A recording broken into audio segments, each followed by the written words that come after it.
के लिए होते हैं कि लॉफुल कंसिडरेशन क्या चीज़ होती है और डेट्स क्या चीज़ होती है, कैपेसिटी ऑफ द पार्टीज के बारे में हमने पढ़ी, लॉफुल कंसिडरेशन पे हमने पढ़ी, उसकी डेफिनेशन पढ़ी, उसकी एसेंशियल्स पढ़ी कि लॉफुल कंसिडरेशन के लिए कौन कौन सी चीज़ें कम्प्लीमेंट्री होती हैं। एंड फर्दर एक मिनट स्टूडेंट्स यहाँ पर एक मिनट कीजिएगा, पास कीजिए। हेलो हेलो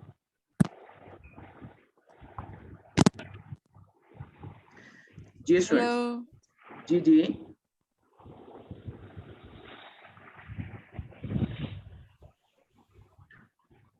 कोई क्वेश्चन है निदा आपका?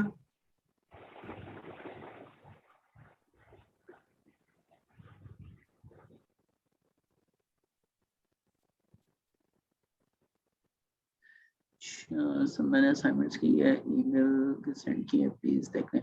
जी जी हम जिन बच्चों ने मेल वगैरह की हुई है असाइनमेंट्स वगैरह की, कोई 4 या 5 स्टूडेंट्स हैं, वो हम लेक्चर के एंड पे डिस्कशन करते हैं कुछ टाइम कम्प्लीमेंट्री की वजह से। बाकियों के लिए फिर मैं दोबारा गाइड करूंगा, ये सेकंड समझेंगे लास्ट वार्निंग है। बाकी किसी ने मुझे, मेरे पास सिर्फ 5 स्टूडेंट्स की जो है ना 4 to 5 स्टूडेंट्स की ईमेल आई हैं और व्हाट्सएप पे उन्होंने कम्युनिकेशन किया है कि सर हमने असाइनमेंट्स भेज दी। बाकी किसी स्टूडेंट की नहीं आई है और यहाँ पर मोर देन कोई 11 to 15 स्टूडेंट्स मोर देन है।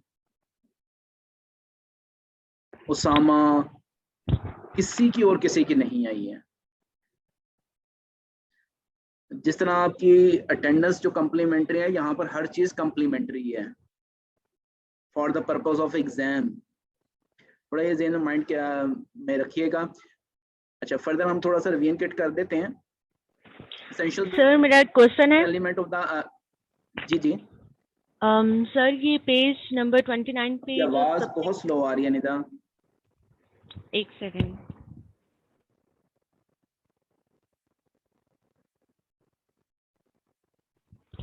अब ठीक है सर? अब आवाज ठीक है?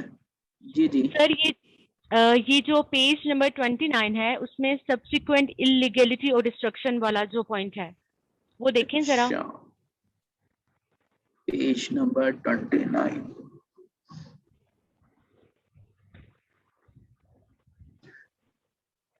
अच्छा फुकंद करें कि मैं सुन नहीं पा रही हूँ।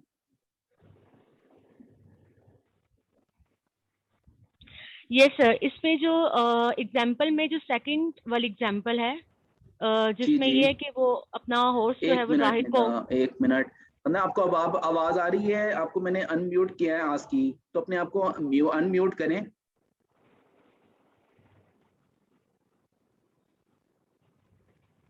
क्योंकि बाकी स्टूडेंट्स को तब सबको आवाज आ रही है, आप अनम्यूट करेंगे तो आपको भी आवाज आ जाएगी एक बार,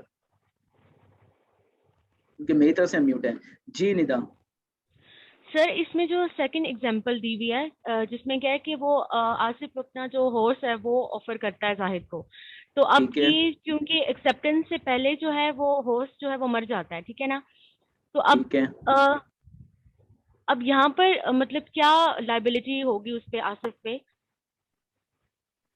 अच्छा सब्सिक्वेंट इलीगलिटी, एक्चुअली ये टॉपिक है हमारा के सब्सिक्वेंट इलीगलिटी के वाइल परफॉर्मिंग द या वाइल प्रिपेयरिंग द या वाइल मेकिंग द कॉन्ट्रैक्ट, वो चीज सब कुछ लीगल था। Sorry sir, let me clear my question. मेरा क्वेश्चन ये नहीं था, मतलब कि अगर आप ये कहना चाह रहे हैं कि बर्डन ऑफ प्रूफ क्या है उसके ऊपर?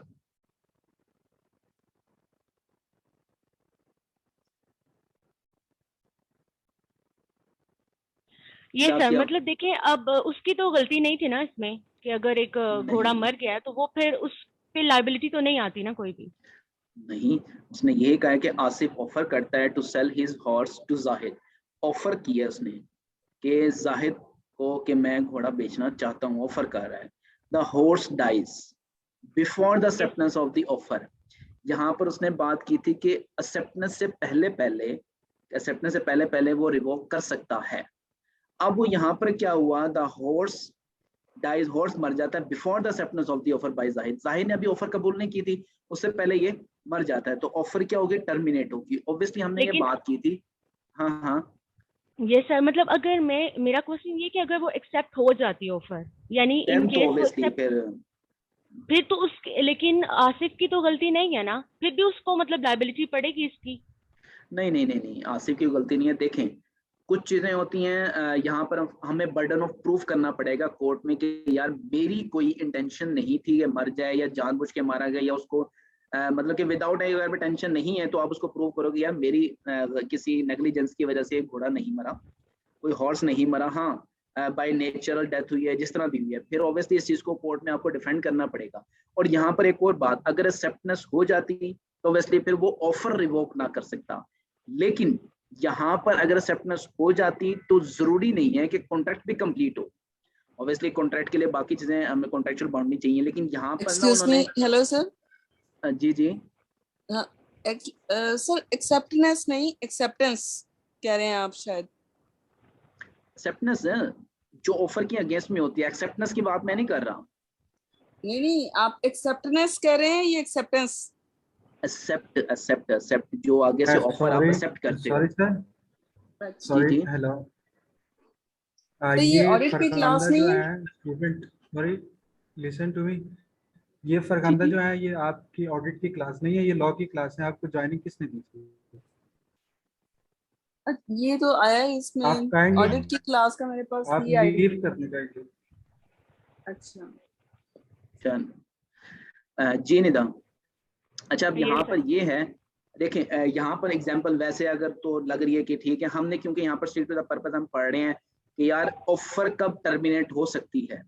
अब अगर यहाँ पर कोई बच्चों का भी क्वेश्चन होगा सर एक्सेप्टेंस तो होगी ठीक है, तब उस पर लाइबिलिटी बनेगी। मैं कहता हूँ लाइबिलिटी नहीं बनेगी। किस तरह नहीं बनेगी? क्योंकि कॉन्ट्रैक्ट नहीं बना। हाँ, अगर हम कॉन्ट्रैक्ट की चीज को एक्सेप्शन में डाल दें, मतलब कि यार ठीक है वो बन गया, अंडरस्टूड, हम समझते हैं कि यार वो बन ही गया होगा एक्सेप्टेंस के बाद, अगर हम अंडरस्टूड कर लेते हैं उस चीज को, एक्सेप्शन में कर लेते हैं, फिर हम कहते हैं कि यार अगर उसकी एक्सेप्टेंस होगी फिर उसको जाहिर बात है हम कहते हैं कि यार आसिफ को कोई कसूर नहीं था, ठीक है, आसिफ को अपना बर्डन ऑफ प्रूफ, ये अपने आप को प्रूफ करना पड़ेगा इन case of in the front of court कि भाई मेरी नेग्लिजेंसी की वजह से मेरी इंटेंशन नहीं थी कि घोड़े की डेथ हो जाए। वो प्रूफ करना पड़ेगा। जाहिद क्या करेगा कि भाई इसकी इंटेंशन से बढ़ा है, जाहिद को तो परफॉर्मेंस चाहिए ऑब्वियसली जब उसने एक्सेप्टेंस कर दी। तो यहाँ पर हाँ आप ठीक कह रही हैं, अगर एक्सेप्टेंस हो जाती तो उसकी आप कह रहे हैं कि यार घोड़ा तो खुद ब खुद मर गया, लेकिन आसिफ की क्या होगा, अपने आप को प्रूफ करेगा in the front of court, in the front of जज कि भाई मेरी अटेंशन से नहीं मरा, मेरी कोई इंटेंशन नहीं थी कि घोड़ा मरे या कुछ भी हुआ है, ये नेचुरल डेथ हुई। तो वो उसकी लाइबिलिटी क्या होगा, डिसमिस हो जाएगी। मतलब कि अपने आप को प्रूफ करना पड़ेगा ना फिर तो।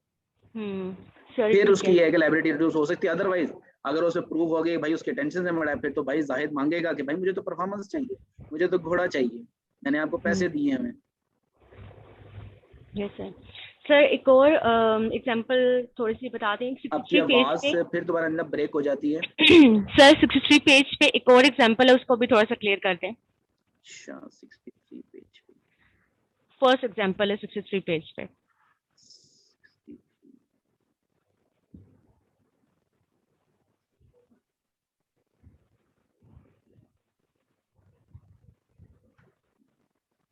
अच्छा 63 पे ये this one. Yes sir, example 54। Sir इसमें मुझे ये चीज समझ नहीं आई कि मतलब अगर वो किसी और कंट्री की है, ठीक है, तो अगर वो अपनी कंट्री के बिहाफ पे कुछ कर रही है या किसी कॉन्ट्रैक्ट में आ रही है, तो हाँ यहाँ का कोई बंदा उसको मतलब हमारी कंट्री के अकॉर्डिंग तो उसको स्यू नहीं कर सकता, लेकिन क्या उसकी कंट्री में जाके उसको स्यू कर सकता है?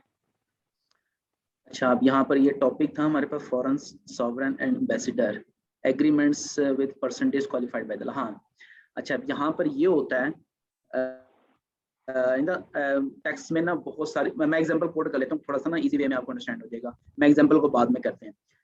टेक्स्ट के अंदर ना कुछ हमारी टेक्स्ट ट्रीटीज होती हैं, ट्रीटीज कहते हैं मुआहदे को आपस में, कि जो कंट्रीज टू कंट्रीज बना होता है। अब ये इस तरह के होते हैं, कुछ फॉरेन एम्बेसडर्स हमारे यहाँ भी आ रहे होते हैं, हमारे वहां पर भी जा रहे होते हैं, तो ये चक्कर वाले डिप्लोमेट्स वगैरह चलाते जाते रहते हैं। वो क्या होता है कंट्रीज के दरमियान में कुछ मायदे होते हैं कि यार हम भी टैक्स नहीं काटेंगे, हम भी उनको ये प्रोटोकॉल देंगे, तो सर हमारा बंदा जब आपके पास आएगा तो you have to provide same protocol जो कि हम अपनी कंट्री में दे रहे हैं। अच्छा अब ये बात आती है, एम्बली ने क्या किया, एक डिप्लोमेट गॉट अ हाउस, एक डिप्लोमेट था उसने क्या किया, एक हाउस ऑन रेंट फ्रॉम मोमिन से लिया on behalf of the country, country के बिहाफ पर, टू विच शी बिलोंग्स मोमिन। अब मोमिन ने क्या किया, सूट किया for the recovery of arrears, मोमिन से लिया कि यार मोमिन मुझे कहता है कि यार एमएलए मुझे पैसे नहीं दे रही, अब कंट्री में हमारे पास यहाँ पर थोड़ी सी एक्सेप्शन जाती है। अगर मैं कहूँ कि हाँ हम अपनी कंट्री में क्या होता है कि it was held that no action can be brought against Emery, क्यों नहीं कर सकता? हमारी कंट्री में जाहिर बात है he is not the resident of our country. एक तो सबसे बड़ी ये शिक आती है क्योंकि कंट्रोल्स कहीं ना कहीं फोर्सेबल लगाने के लिए हमें लॉ के अंदर कुछ शिकें होती हैं। इसी तरह अगर non resident of the company, अगर वो रेजिडेंट ऑफ द कंपनी होता, फॉर एग्जांपल वो काफी अरसे से यहीं पर रह रहा होता कि आईडी कार्ड उसको दे दिया जाता है, जिस तरह हम कहते हैं कि यार सिटीजन जो है ना हमें बाहर ना दे दिया जाता है कि ये citizen of the America citizen, हमें वो सर्टिफिकेट जिसका आईडी कार्ड होता है वो दे दिया जाता है। अगर उसको यहाँ पर भी मिल जाता तो उसके अगेंस्ट में हम क्लेम कर सकते थे। हाँ अगर नहीं मिला तो हम नहीं कर सकते। क्यों? पाकिस्तान के रिकॉर्ड में, पाकिस्तान के रिकॉर्ड में ऑब्वियसली वो नॉन रेजिडेंट है, वो यहाँ का है ही नहीं, तो हम कैसे कर सकते हैं? हाँ उसके कंट्री में जाकर भी हम कर सकते हैं, लेकिन वहां पर फिर हमें प्रेजेंट करना पड़ेगा कि यार I am the resident of America या I am the resident of जो भी रेलेवेंट कंट्री है। अगर मैं रेजिडेंट हूँ, अगर मुझे वहां पर एग्जाम्पल क्रिएट किया जाए कि मुझे ग्रीन कार्ड मिला हुआ है, मैं यहाँ का रिहायशी तो हूँ, तब हम केस कर सकते हैं। अदरवाइज वो कहते हैं ना कि यार बिन बुलाए मेहमान, जान ना पहचान खाला जी सलाम, तो वैसे नहीं कर सकते। इसी बात को उसने कहा कि यार फॉरेन है, हाँ अगर कुछ ट्रीटीज कंट्रीज टू कंट्रीज बनी हुई हैं कि हम भी करेंगे, अगर वहां पर भी कोई ऐसा पर्सन आ जाए तब वो आप भी कर सकते हो, तो आप कर सकते हो, क्योंकि ये थोड़े से एक्सेप्शनल केस हैं। और स्ट्रिक्ट टू द पर्पस हम देखिए अगर कोई इस तरह केस हो तो वो भी नहीं कर सकता। हाँ अगर कंट्रीज के दरमियान में कुछ ऐसी ट्रीटीज हुई हुई हैं तब आप कर सकते हो। ठीक है सर, समझ आ गया। हाँ इस तरह के जैसे हमारे ना बड़ा आजकल रिवाज चला हुआ है, एक्चुअली टेक्स्ट में हम कहते हैं कि यार 183 और मोर डेज अगर वो पाकिस्तान में रहा है तो he will be consider as resident of Pakistan. अगर कम है, अगर वो ट्रांजिट में भी है, कम है, तो वो नॉन रेजिडेंट कहलाता है। बाहर से ही कहते हैं ना कि अंदर चक्राते हैं। तो नॉन रेजिडेंट की जो होती है ना हमेशा पाकिस्तानी, क्योंकि इनकम टैक्स रिटर्न तो पाकिस्तान पे चल रही होती है, तो वो नील रिटर्न फाइल होती है। क्यों? Is not resident of Pakistan. अगर 183 डे और मोर डेज वो बाहर ही रहा है, अगर 183 और मोर डेज पाकिस्तान में रहे तो उसकी रिटर्न फाइल होती है एज अ रेजिडेंट के तौर पर। तो कुछ एक लॉ के अंदर ना कुछ वो बनाई गई है कि यार ये रेजिडेंट कहलाएगा, नॉन रेजिडेंट, और रेजिडेंट कब कहलाएगा, नॉन रेजिडेंट कब कहलाएगा। खैर ये टैक्स की मामला हैं, उन्होंने कंट्रोल में की हुई है इस तरह की चीजें। तो आपस में लॉ जो है वो इंटरचेंज कुछ हेल्प आउट भी कर रहे होते हैं, एक दूसरे की सपोर्ट भी कर रहे हैं। और किसी का कोई क्वेश्चन है यहाँ पर? अच्छा नहीं सर, क्या एम्बेसडर कुछ भी करें? नहीं नहीं ऐसा नहीं होता कि एम्बेसडर, मैंने आपको बताया ना कि टैक्स ट्रीटीज होती हैं, कुछ केसेस एक्सेप्शंस होते हैं। अब ये तो नहीं किया उनके यहाँ वाइन जो है ना वो अलाउ है तो यहाँ पर भी बैठ के वो अलाउ करने लग जाए, नहीं। हमारे यहाँ पाकिस्तान में क्या है कि यार बाहर वाले यहाँ पर आएंगे तो वो वाइन नहीं पी सकते, हम भी बाहर जाएंगे तो वो भी हमारे जाहिर बात है हमें अवेलेबिलिटी होती है चीज़ों की। जिस तरह हलाल फूड्स है, बाहर भी आपको मिलता है, यहाँ पर भी मिलता है, क्योंकि बाहर भी तो आपके वो रहते हैं ना, जिसको हम कहते हैं मिनॉरिटीज वगैरह कुछ चीज़ें होती हमारे होती हैं, हम भी बाहर जाते हैं, हमें वही प्रोटोकॉल मिलते हैं। जी स्टूडेंट, और तो किसी का कोई क्वेश्चन नहीं है यहाँ पर? अदरवाइज ये कि हम चैप्टर कंटिन्यू करें।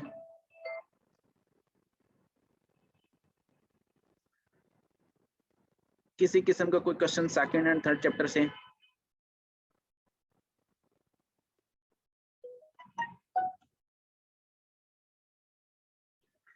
चलें हम फोर्थ वन चैप्टर की तरफ मूव करते हैं।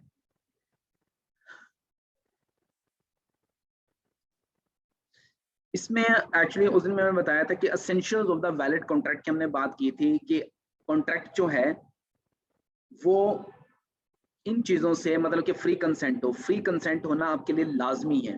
मतलब कि किसी भी किस्म का बर्डन सम नहीं होना चाहिए, इन्फ्लुएंस नहीं होना चाहिए, फ्रॉड ना होना चाहिए, ऐसी चीज़ें। और फ्री कंसेंट की वजह से जैसे नीचे लिखा भी हुआ है कि coercion, undue influence, fraud, mistake, declare void, इन चारों चीज़ों की वजह से एग्रीमेंट बनता है वाइडेबल। और कुछ एक्सप्रेसली डिक्लेयर्ड वाइड एग्रीमेंट और कुछ हम पढ़ेंगे इम्प्लॉयडली। दोनों चीजें हम पढ़ेंगे कि फ्री कंसेंट की और वाइड एग्रीमेंट्स की। इसमें हम सारी चीजें पढ़ेंगे। फ्री कंसेंट का मतलब क्या है कि जो चीज इन पांचों चीजों से आजाद हो, that is called the free consent. Consent का मतलब होता है अपनी रजामंदी, फ्री विदाउट एनी प्रेशर, किसी बगैर किसी बड़े कहते हैं ना, किसी ने कन पट्टी पे गोली रखकर आपसे कोई बात ना मनवा दी हो, या कोई मजबूरी ऐसी ना हो कि आप ना कबूल कर रहे हो। कंसेंट, सबसे पहले हमारा टॉपिक क्या है? Coercion. Coercion and undue influence. Coercion या अनड्यू इन्फ्लुएंस कहते हैं कि यार किसी का इन्फ्लुएंस होना, असर होना। जिस तरह हम कहते हैं कि पीरो मुर्शिद जो पंडित होते हैं, पादरी वगैरह जो होते हैं, जैसे वगैरह जिस तरह होते हैं, तो वहां पर कहते हैं उनकी पर्सनालिटी से कुछ इन्फ्लुएंस पड़ जाता है। उनकी पर्सनालिटी ऐसी इंस्पिरेशन होती है कि बस हम उनकी बातों में ना खो जाते हैं। जिस तरह यहाँ पॉलिटिक्स हम डिस्कस नहीं करेंगे, कुछ चीजें यहाँ पर जब वो कोई तारुल कादरी साहब को धरना शरना हुआ था, वहां पर बहुत सारी लेडीज ऐसे बैठी थी गोद में बच्चे लेकर। उनसे पूछा गया ना कि भाई किस लिए आए हैं, कहते बस हम तो अपने पीरो मुर्शिद के लिए आए हैं। तो ये एक अनड्यू इन्फ्लुएंस होता है, बस इसमें आके ना बस सब कुछ कुर्बान करने के लिए हम तैयार हो जाते हैं। इस तरह क्वेश्चन किसी भी किस्म का दबाव जो होता है आपका। पहले हम पढ़ेंगे कंसेंसस एंड आइडम। एक टर्म यूज की जाती है लैटिन, जिसे हम कहते हैं ना कि लैटिन एक टर्म होती है कंसेंट, कंसेंसस एंड आइडम, कि अपनी कंसेंट देना। इस वर्ड से आपका निकले कि डेफिनेशन क्या है, 2 person are said to be consent. 2 person क्या कहेंगे, are said to be consent when they agree upon the same thing in the same sense. कि वो जब दोनों पर्सन या मोर देन वन भी, 2 भी हो सकते हैं, जब वो उस चीज पर रजामंदी हो जाए, लेकिन सेम कोर्स, दोनों का सेम सेंस होना चाहिए। मैंने उस दिन बताया था कि ऑफर एक्सेप्ट होगी in the entire manner of offer, जिस तरह ऑफर दी गई है। अदरवाइज वो या तो काउंटर ऑफर बन जाएगी, कॉन्ट्रावेंशन कुछ ना भी कुछ बन जाएगी फिर आपकी। इन the same sense, that is called the consent. अब आपके पास आता है कि does the analysis of the above definition reveals that both the parties must be the same frequency of the mind, मतलब कि दोनों के माइंड मैच करने चाहिए at the time of entering into a contract, जब वो कॉन्ट्रैक्ट बना रहे हैं। इसको हम कहते हैं consensus ad idem, एक लैटिन टर्म है। ये एग्जाम में भी आपसे पूछा जा सकता है कंसेंसस एड आइडम क्या होता है। सिंपल इज बाट, हम दोनों कहते हैं कि यार के अबव डेफिनेशन के मुताबिक रिवील्स करते हैं कि parties must be at the same frequency of mind के साथ मैच करनी चाहिए while making the contract, while entering the contract, at the time of entering of the contract. अब इफेक्ट क्या होता है in the absence of consent, अगर उसकी कंसेंट नहीं है तो क्या होगा, वो इन शॉर्ट वाइडेबल एग्रीमेंट बनेगा। कैसे, या effect of absent voidable, simple बात है, पहले तो वैलिड ही नहीं होगा। Consent is that the agreement is not valid and is not enforceable by law. क्यों हमने कहा है कि फ्री कंसेंट होनी चाहिए। अब हम कहते हैं कि यार कनपट्टी पे गोली रख के उसकी कंसेंट हमने ले ली है, अब वो क्या हुआ, क्वेश्चन बन गया। क्वेश्चन क्या बनी, वो वाइडेबल के यार वाइल मेकिंग उसने कॉन्ट्रैक्ट पे साइन शाइन तो कर दिया, बज़ाहिर लग रहा है कि वो कॉन्ट्रैक्ट बना हुआ है, लेकिन बाद में वो डिसएग्री हो जाए कि भाई मुझे तो प्रेशर में आके ना मेरे से काम करवा दिया गया था, तो हम कोर्ट में भी जा सकते हैं। तो आजम has 1 Alto and 1 Corre. He wants to sell Corre. Babar does not know. The Azam has 2 cars. Babar offers to buy Azam Alto for 400,000. Azam accepts the offer, thinking it to be an offer for his Corre. Here there is no identity of the mind in respect of the subject matter. Hence there is no consent at all, and hence there is no agreement. Agreement होगा तो valid नहीं होगा। अब free consent की बात की क्या, consent in said to be free when it is not cause, जो इन चीजों की वजह से वजूद में ना आई हो, क्वेश्चन ना हो, अनड्यू इन्फ्लुएंस ना हो, फ्रॉड ना हो, मिसरिप्रेजेंटेशन ना हो, एंड मिस्टेक ना हो। इन चीजों से जो चीज आजाद होगी वो कॉन्ट्रैक्ट क्या बनेगा, आपका वैलिड कॉन्ट्रैक्ट बनेगा, जिसको हम कहेंगे सेड टू बी फ्री। आपकी जो कंसेंट है, रजामंदी है, वो क्या फ्री है, किसी भी चीज के दबाव में नहीं है। अब अगर फ्री कंसेंट ना हो तो उसका क्या इफेक्ट होगा, वो कहते हैं कि the effect of absence of the free consent is that the contract होता है becomes voidable accept in case of mistake. Mistake में तो पता होता है ना, गलती होती है, when the contract may be wide and valid depending upon the nature of the mistake. वो मिस्टेक पे फिर डिपेंड कर रहा होता है, वाइड भी हो सकता है, वैलिड भी हो सकता है। Simple is that, mistake I है, बाद में कहने कि ठीक है गलती हो गई है, बात खत्म हो गई है, तो वो वाइड बन जाएगा। अगर बाद में उसकी गलती एक्सेप्ट कर ली, ठीक है यार दुरुस्त करके ना मुझे दे दो, तो वो वैलिड बन जाएगा। A widow has threatened to adopt a boy, otherwise her husband's dead body would not allow to be removed for cremation. The widow adopted the boy but later applied for the cancellation of adoption, held that the adoption agreement was voidable at the option of the widow as her consent was not free and was caused by the coercion. किसी को example ना code हुई हो, ना understand हुई हो तो please ask. सबको क्लियर है?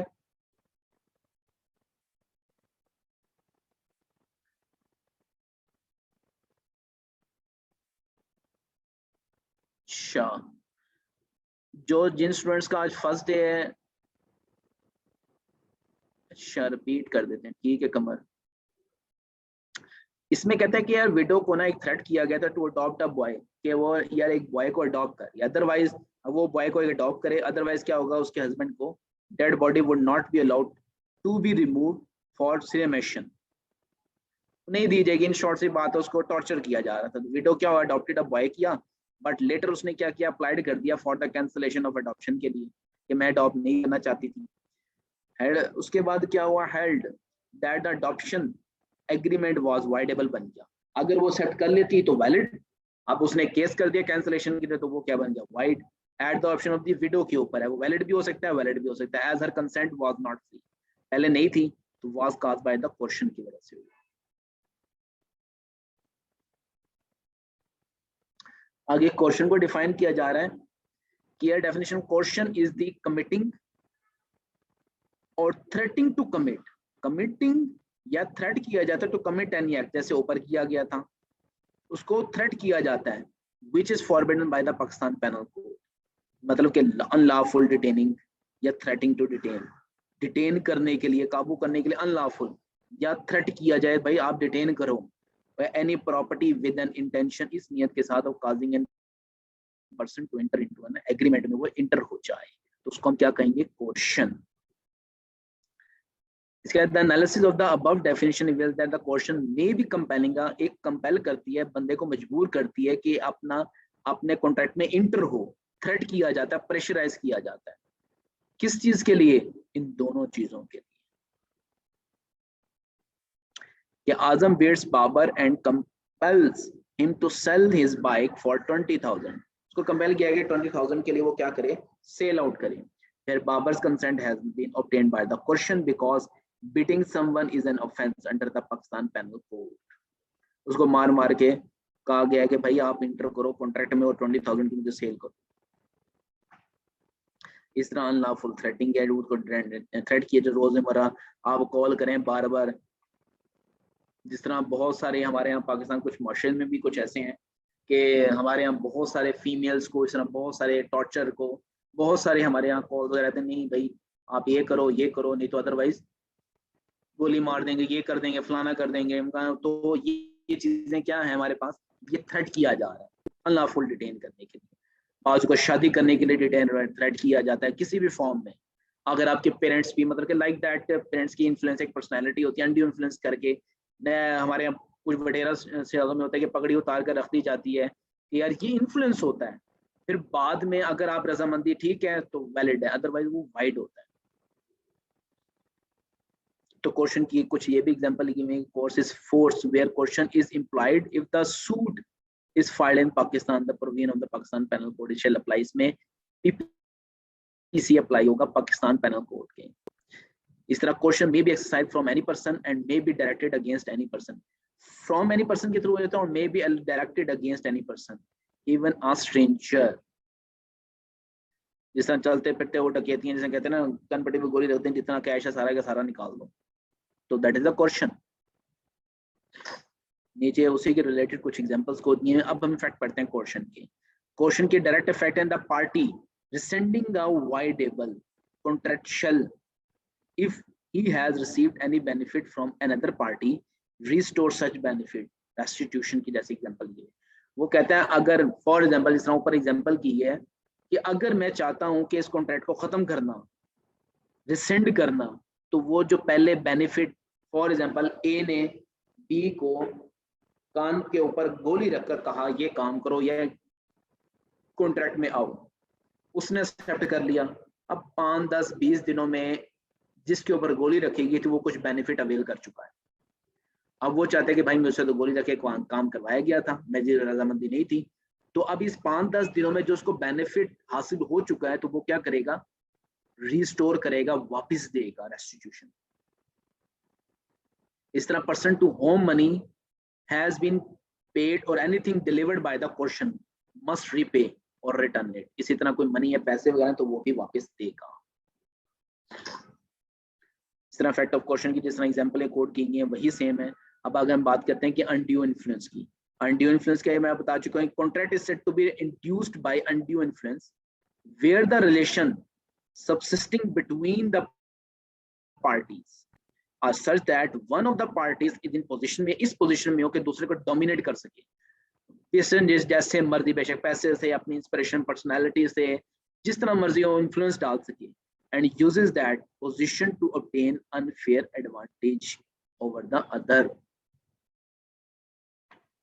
जिस तरह मैंने पीर मुर्शिद की एग्जांपल दी, वो सब कुछ करने के लिए लोग तैयार हो जाते हैं. Position to dominate in a relationship में कैसे कहता है a person is in a position है, इस पोजीशन में है रिलेशन में कि वो डोमिनेट कर सकता है अगले पर्सन को. मतलब उस पर कहते हैं ना कि यार भारी पड़ सकता है, छा जाने वाली जिसे हम कहते हैं कि dominate. Holds the real and parent authority, उसकी रियल एंड पेरेंट अथॉरिटी वो होल्ड कर रहा हो ओवर द अदर. जैसे like tax officer, tax payer, police officer and accuse being investigated. जिस तरह पुलिस ऑफिसर की है इस तरह की है कि पेरेंटली अथॉरिटी क्या हो उसकी, रियल हो या parent authority over the other, दूसरे के ऊपर अथॉरिटी हो. इस तरह stands in a fiduciary relationship to the other, जैसे parent, child, guardian, minor, advocate and client. इसमें क्या होता है कहते हैं ना, जिस तरह एडवोकेट होते हैं, डॉक्टर्स होते हैं, गर्दन पे हाथ हो जो मर्जी उनसे करवा लो. एक बंदा बिस्तरे मर्ग पे पड़ा होता है ना, डॉक्टर ये सर ये भी ले आओ, ये भी ले आओ, ये भी ले आओ, ये भी ले आओ, तो सब कुछ करने के लिए तैयार हो जाते हैं. And makes a contract with the person whose mental capacity is temporarily or permanently affected by the reason of age की वजह से, illness की और mental और bodily distress, medical attendant card and patient. कोई मुझे इसके अबाउट मुझे बता सकता है कि इसकी वजह से इंडिविजुअल्स कैसे पढ़ सकता है. जो थर्ड वन लाइन मैंने पढ़ी है कि makes a contract with the person whose mental capacity is temporarily or permanently affected by the reason of age की वजह से, या इलनेस की वजह से, या मेंटल और बॉडीली डिस्ट्रेस की वजह से. तो मेडिकल अटेंडेंट एंड पेशेंट, इसमें अनड्यू इन्फ्लुएंस कैसे पड़ता है? कोई person, anybody is here?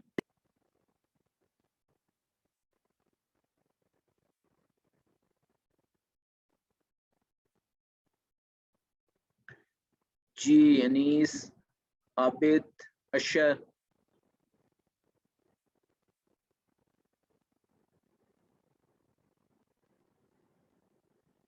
Anyone can elaborate this statement?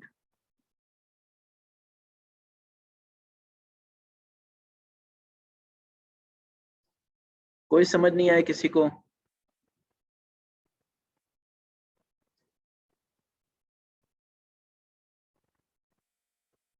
या सबको अंडरस्टैंड हो गया है?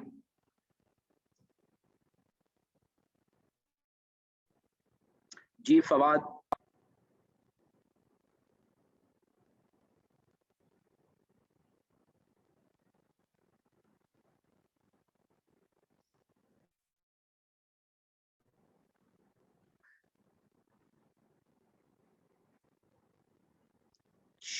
minor or unsound person may be fall into that.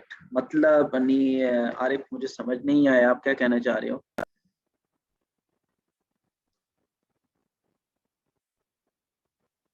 अब परेशानी वही बात ना, डिफेंड करनी पड़ेगी.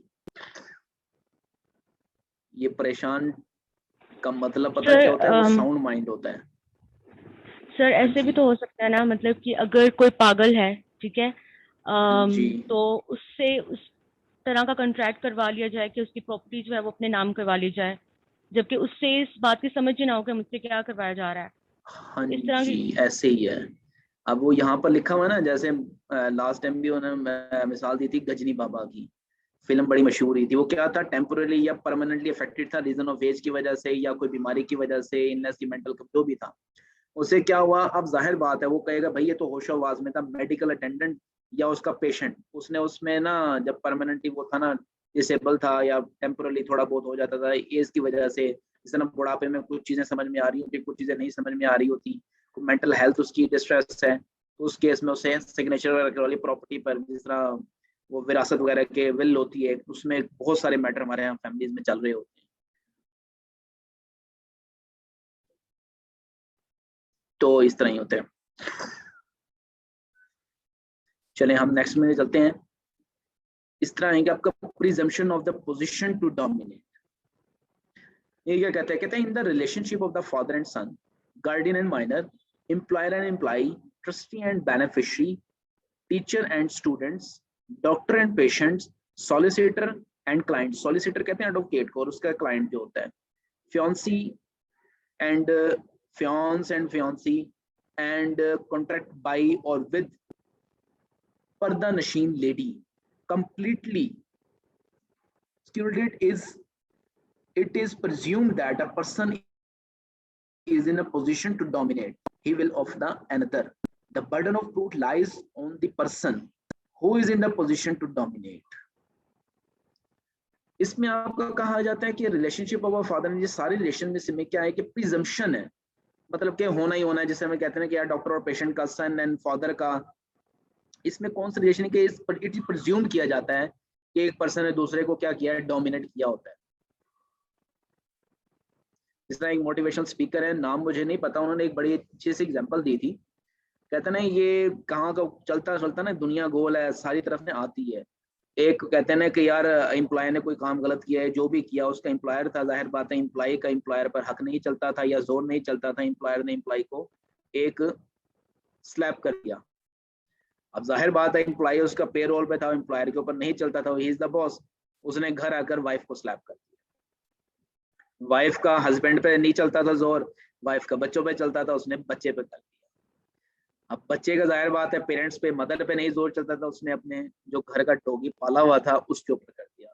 अब डॉग का जाहिर बात है बच्चे पे नहीं चलता था, उसने बाहर जाके किसी को काट दिया। अब जिसको काटा वो वही एम्प्लॉयर था जिसने एम्प्लॉयर को फर्स्ट टाइम स्लैप किया।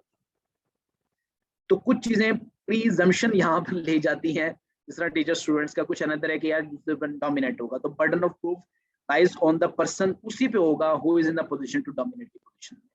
फिर ये आपको प्रूफ करना पड़ेगा कि सन आपका डोमिनेट पोजीशन में था, फादर नहीं था। एक्चुअली प्रीजम्पशन होती है कि यार फादर है। नीचे हम एग्जांपल कोड कर लेते हैं कि अमीर, a man enfeebled by disease and age agree with Asif, his medical attendant, to pay Asif a large sum for his professional services. The burden of proof that the undue influence was not exercised, जो undue influence है कि यार was not exercised, lies on Asif as he is presumed to be in a position, अगर वो dominate की position है तो अपना वो एक्सरसाइज उसने नहीं किया, तो बर्डन ऑफ प्रूफ करना पड़ेगा आपको।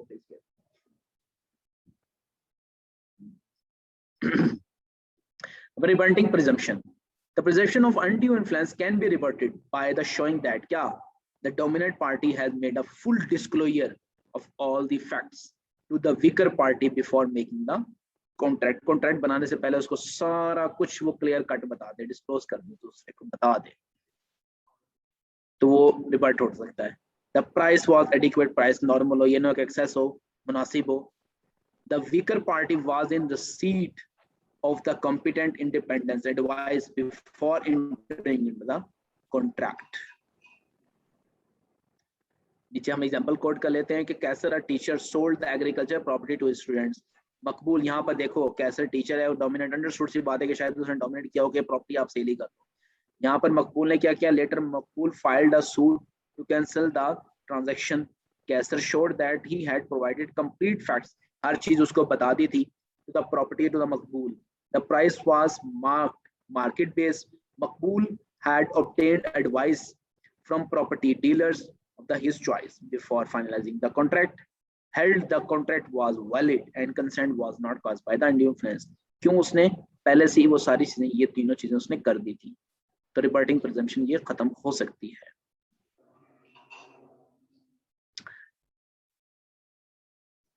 आगे है no presumption of the position to dominate. कहते हैं in the relationship of the landlord and tenant, creditor and debtor. Creditor कहते हैं वही उधार लेने वाला और देने वाला, जिस पर हमने क्रेडिट, फॉर एग्जांपल जिससे हमने क्रेडिट पे चीजें परचेज की हैं, उधार पे चीजें परचेज की हैं, वो हमारा क्रेडिटर और हम उसके हैं क्या, डेटर।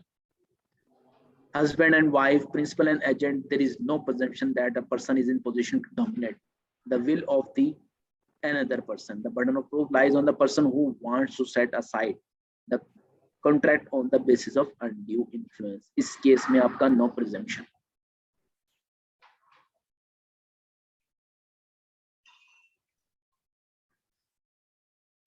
नीचे हमने एग्जांपल भी कोट की हुई है कि Asif and agent agreed to sell stock of Sajid, the principal at the rate 2% commission पे वो देगा। लेटर आसिफ डिमांडेड करता है 5% commission being the market rate, and on account that his consent was obtained by undue influence, there is no presumption of the position to dominate and burden of proof lies on the Asif कि Asif proof करे कि भाई ये हुआ है। इस case में नहीं होगा।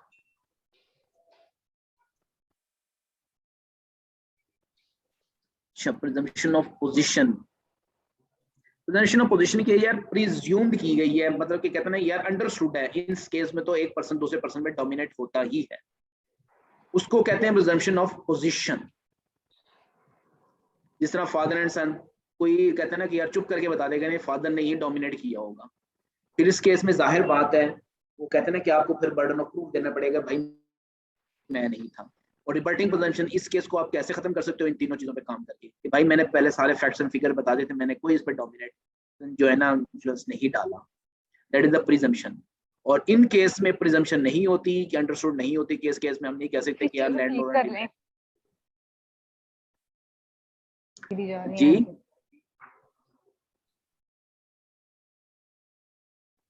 कोई क्वेश्चन है किसी का?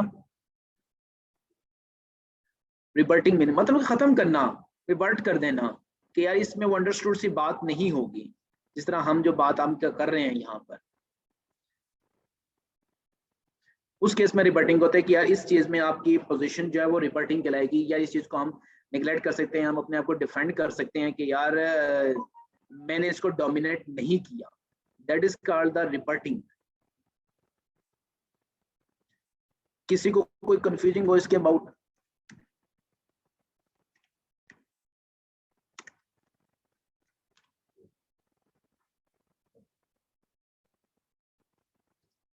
सबको क्लियर है?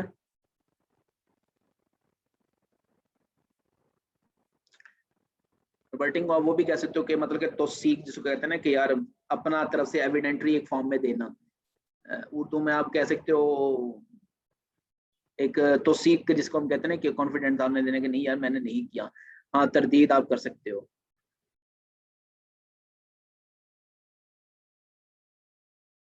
तौसीक वही चीज है कि आपने प्रूफ देना उसको। फिर आगे effect of undue influence, simple is that in पांचों चीजों की वजह से जो पड़ेगा वो वाइडेबल ही पड़ेगा। वो पहले सबका ये केस यही होगा इंडियन इन्फ्लुएंस का कि वाइडेबल एग्रीमेंट बनेगा, वो अगर बाद में वैलिड अग्री कर लेता है तो वैलिड, अदरवाइज वो वाइड कहलाएगा।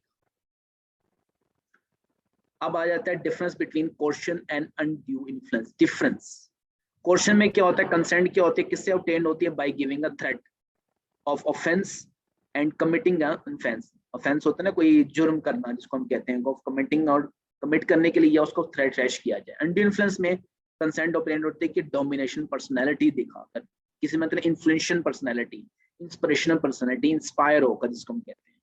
इसमें नेचर ऑफ प्रेशर क्या होता है? इसमें फिजिकल प्रेशर होता है, इसमें आपका मोरल प्रेशर होता है। लाइक मैंने एग्जांपल दी पीर पंडित वगैरह जिसको हम कहते हैं। इसमें रिलेशनशिप कहता है parties to a contract may or may not be related to each other, may or may not, parties to a contract may or may not be related to each other.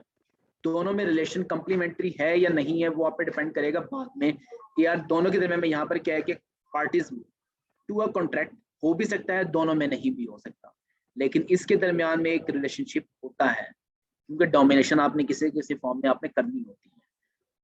इसमें reason क्या है? Compel a person to enter into a contract, compel किया जाता है, मजबूर किया जाता है। इसमें आपका the objective is to obtain an unfair advantage.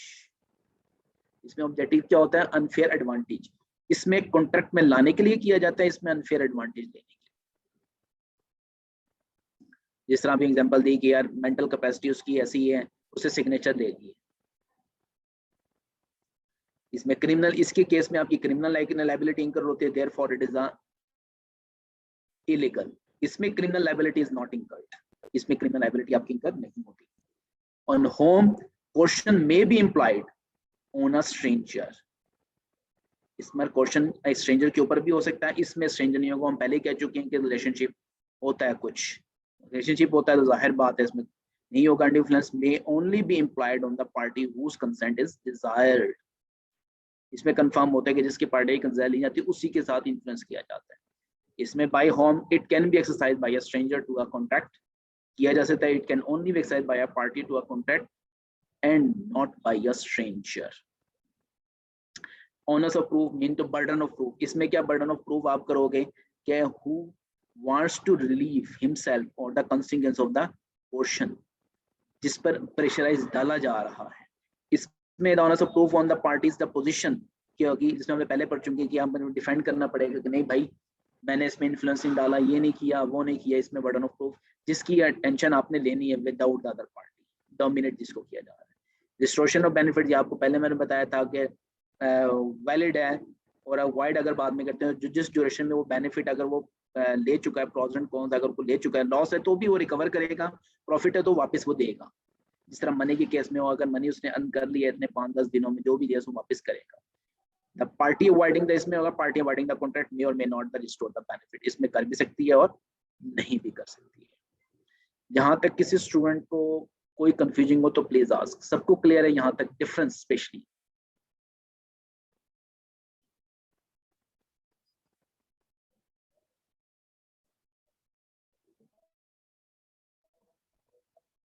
Have you got clear all queries? All students, anyone is here?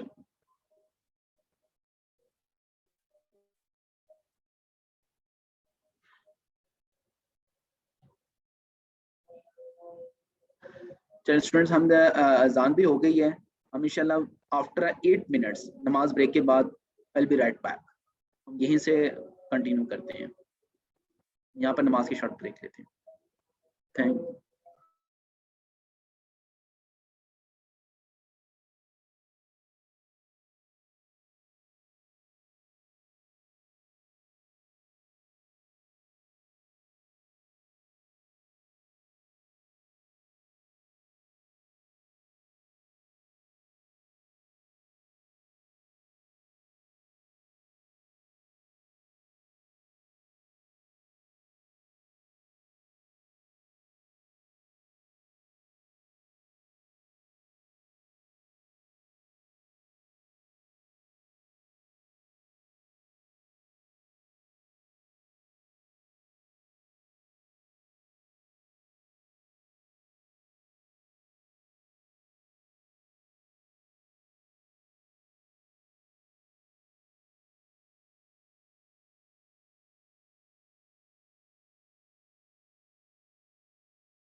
Ji students,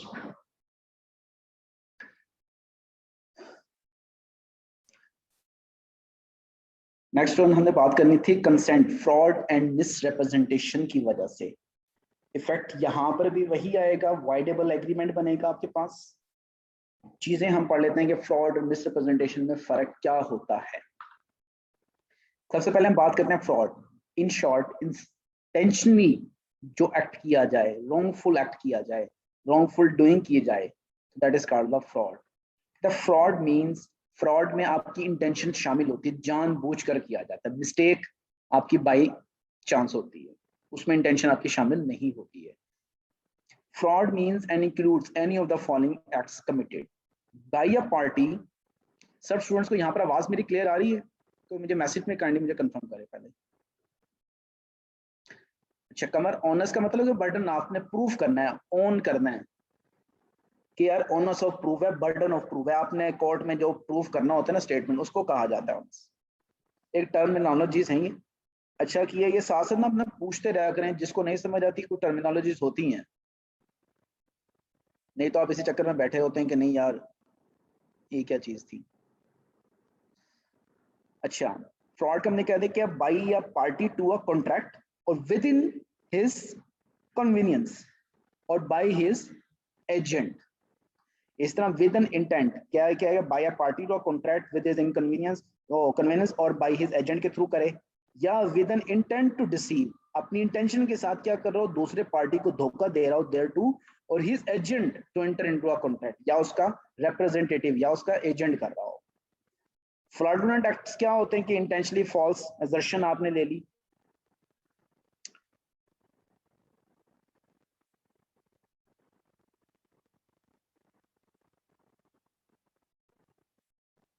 सबको आवाज क्लियर आ रही है? दरमियान में किसी को डिस्टॉर्शन तो नहीं है?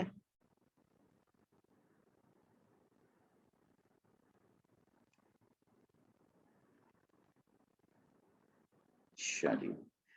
अच्छा नहीं सर, कमेंट्स जो कहते हैं कि हम आंगी को, जिसको हम कहते हैं ना कि यार, ये कहते हैं ना कि यार म्यूचुअल अंडरस्टैंडिंग के मुताबिक, जिसको हम कहते हैं विद हिज कन्वीनियंस और बाय हिज एजेंट, उसके साथ हम कहते हैं कि यार आहंगी के साथ, ह्यूमन मतलब कि म्यूचुअल अंडरस्टैंडिंग के साथ, जिसका हम कहते हैं यार उसकी मतलब कि रजामंदी लेकर, जिसमें हम कहते हैं ना कि यार पूल बना लिया, मिलजुल कर फ्रॉड करने वाला काम जो होता है।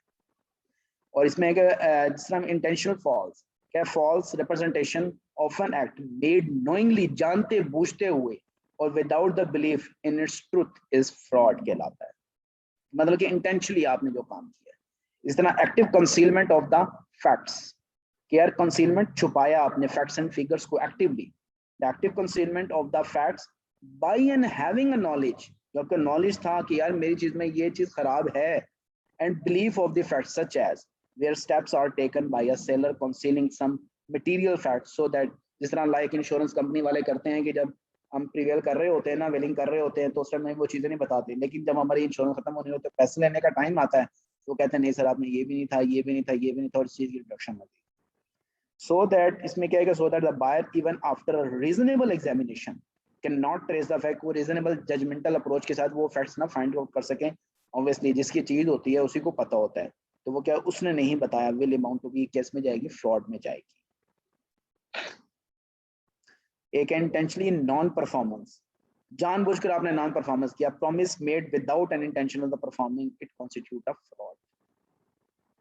इंटेंसिव टू डिसीव, इंटेंशनली आपने धोखा दिया, कहता है any act with an intention to deceive is considered to be a fraudulent. Any act with an intention to deceive is considered to be a fraudulent. इस तरह सर्टन एक्ट्स और omission है, omit हो गए, सर्टन एक्ट्स है, can under certain situation, कुछ situations होंगी कि लॉ डिक्लेयर्स कर दे कि सर्टन एक्ट्स और ओमिशन जो है कि फ्रॉडुलेंट एक्टिविटी। हम अब ये लॉ कोड, ये वाला जो है कोर्ट की डिसीजन पे है कि कुछ सिचुएशन जो कि लॉ कह दे कि ये फ्रॉड में शामिल होते हैं, तो वो भी आपका क्या होगा, लॉ में शुमार होगा। नीचे हम एग्जांपल कोड कर लेते हैं, बल्कि बाकी तो आप लोगों को क्लियर होगी उनको। हम इसमें बात कर लेते हैं कि सर्टन एक्ट्स और ओमिशन वो कैसे हो सकते हैं। कि अमीर sold his house to Basit for rupees 10 million. The house was mortgaged, mortgage मतलब गिरवी रखवाया उन्होंने, with Salman for rupees 10 lakh. 10 million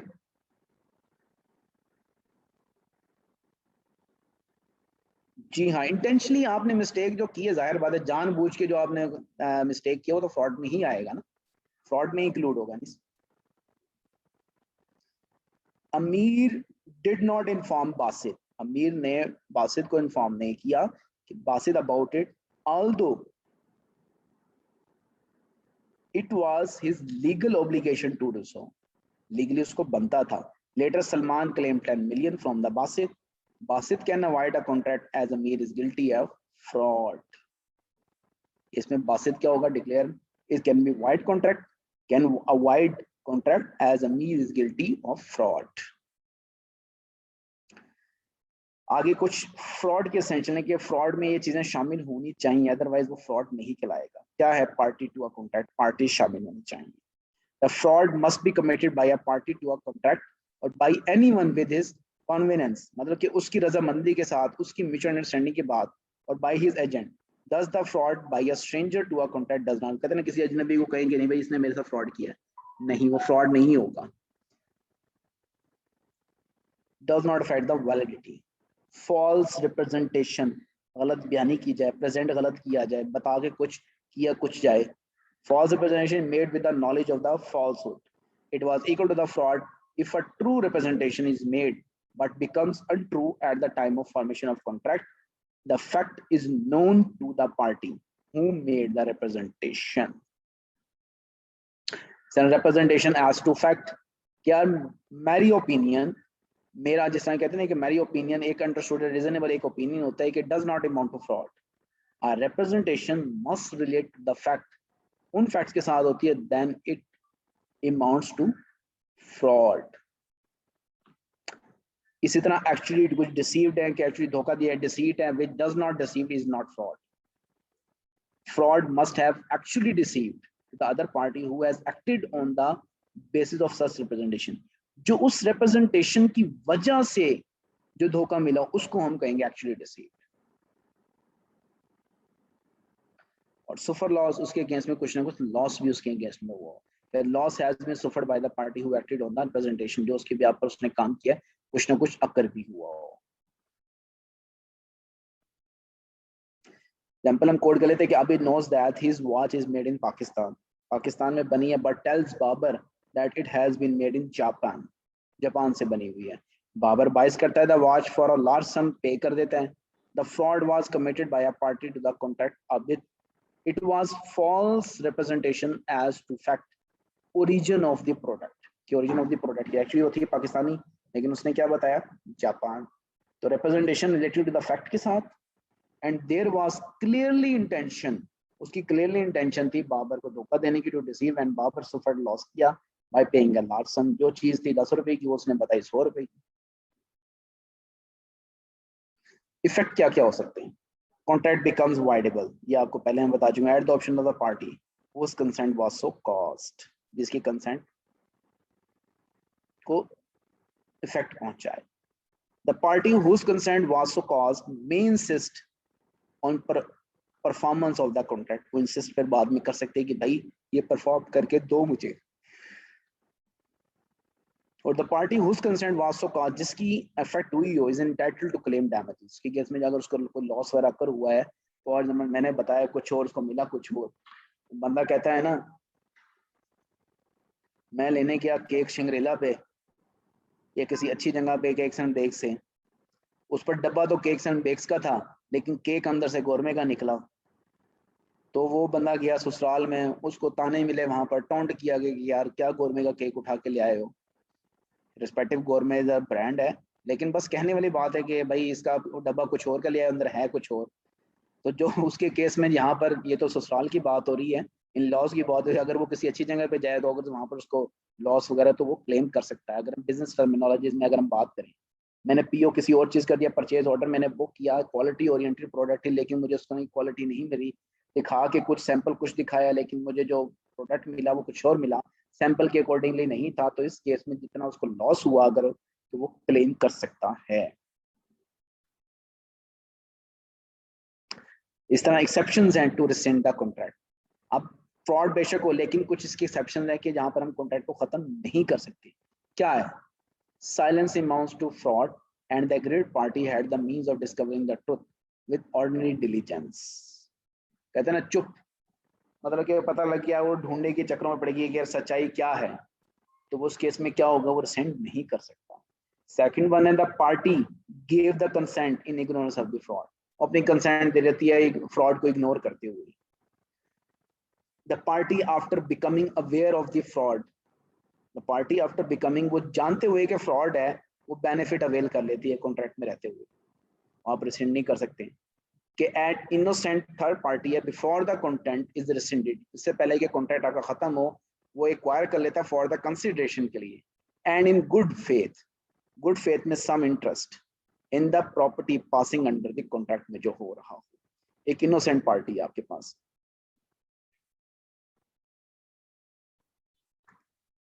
इसी तरह आपका the party can not be restored, वो रिस्टोर नहीं कर सकती फॉर द ओरिजिनल पोजीशन. जिस एक ऐसा केस है जिसमें पार्टी जो है वो ओरिजिनल सर्कमस्टांस में वापस नहीं आ सकती, तो उस केस में भी कॉन्ट्रैक्ट रिसेंड नहीं किया जा सकता.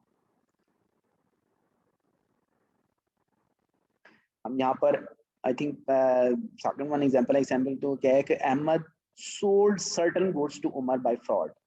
उमर सोल्ड द सेम, यही चीज उठाकर to Ali, who acquired it in the good faith and found a consideration. Later क्या करता है, उमर डिस्कवर्ड कर देता है फ्रॉड का. he cannot rescind the contract, यहाँ पर वो कॉन्ट्रैक्ट को रिसेंड नहीं कर सकता. इस तरह Ahmed sold wheat of the certain quality to Hassan by fraud which Hassan and his family consumed later. जाहिर बात है वो चीज कंज्यूम हो जाती है वापस अपनी ओरिजिनल हालत में नहीं आ सकती, तो इस केस में वो रिसेंड नहीं कर सकता कॉन्ट्रैक्ट. हाँ, डैमेजेस वो क्लेम कर सकता है. साइलेंस एज टू फ्रॉड, क्या mere silence as to fact, कोई मैरी साइलेंस के बारे में अबाउट में बताएगा कि मैरी साइलेंस का मतलब क्या होता है?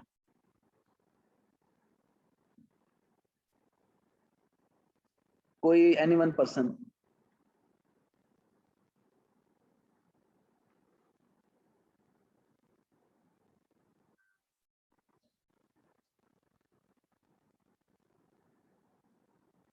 जी, अनीस, अशर, इजा.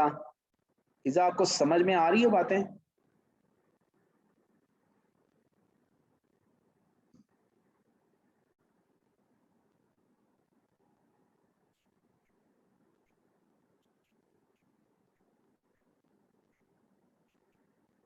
अच्छा जी, ठीक है. अच्छा, मैरी साइलेंस होता है, कहते हैं ना कि बस खामोशी के तौर पर, उसको हम कहते हैं कि mere silence as to fact likely to affect the willingness of a person to enter into a contract is not a fraud. वो fraud में नहीं जाएगा कि यार बस खामोश रहे उसकी बात पे, सुनते जानते भुगते हुए. unless the circumstances of the case are such that party stand करें in a fiduciary relationship or where silence itself is equivalent to speech. और जहां पर खामोशी जो है वो कहते हैं ना एक बोल की जुबान समझी जाए, इक्वल समझी जाए कि खामोशी में भी हाँ होती है, तो वहां पर आप साइलेंस एज टू फ्रॉड समझा जाएगा आपका. ये एग्जांपल हम कर लेते हैं कि अमीर sells by auction to Bano a horse which Amir knows to be unsound, which Amir जानता है to be unsound. Amir says nothing to Bano about the horse unsoundness, के horse so unsound है, तो this is not a fraud by Amir.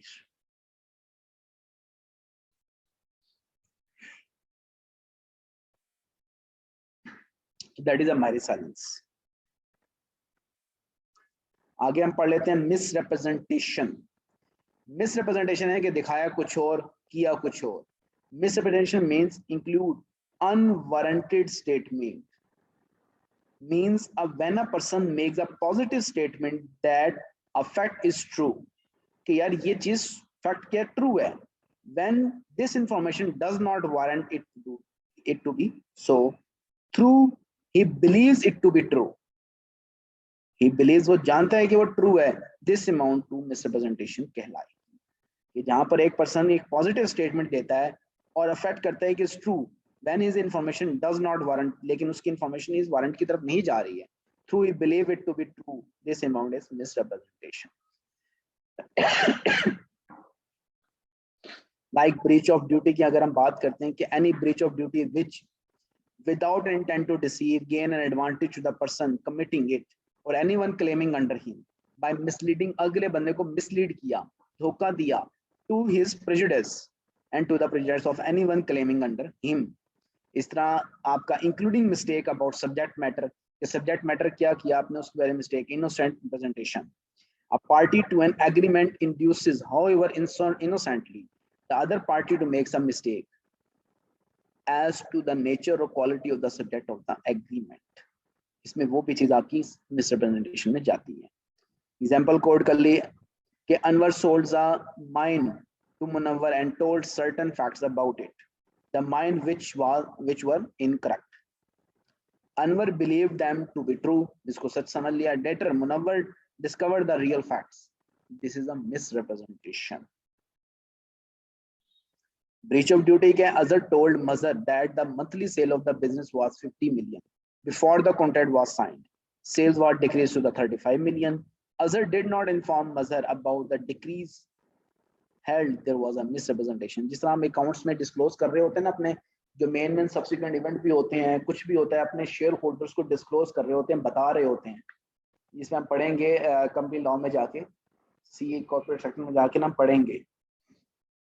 उसमें हमें जिस तरह बताना होता है कोई भी मटेरियल सर्कमस्टांस अगर कोई हो जाता है. इस तरह है कि the seller told the buyer that the bike is free from defects, that there was a bulletin defect in it, there is a misrepresentation. अब जिस तरह फ्रॉड की एसेंशियल्स थी, इसी तरह एसेंशियल्स ऑफ मिसरिप्रेजेंटेशन है.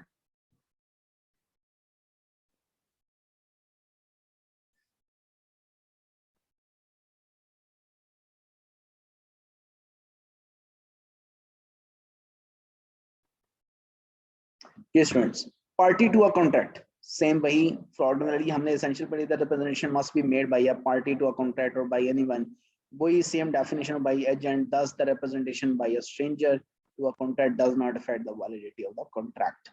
False representation, representation to act, objective, actually acted.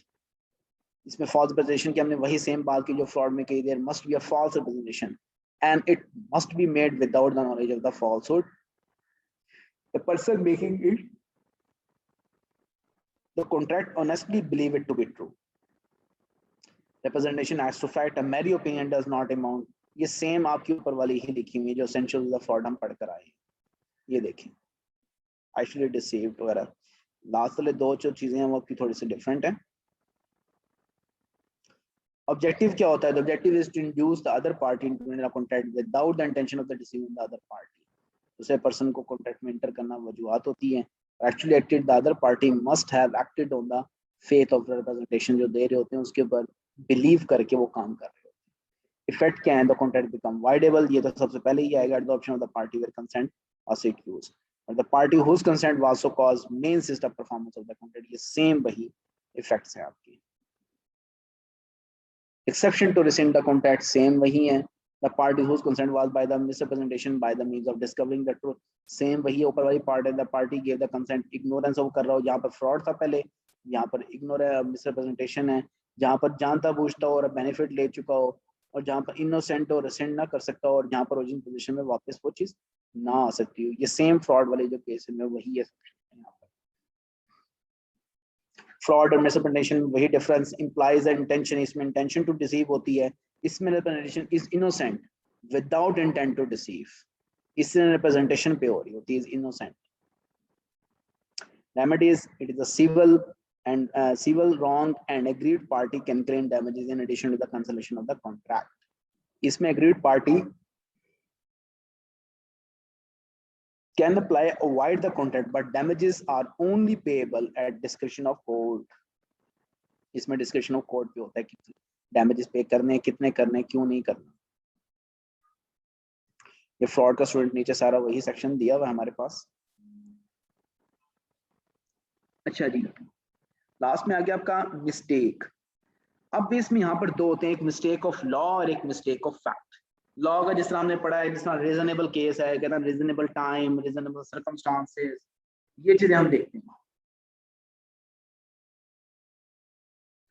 तो reasonable is the question of fact है कि लॉ में ही वो चीज ना कवर की हो कि मिस्टेक ऑफ पाकिस्तान लॉ।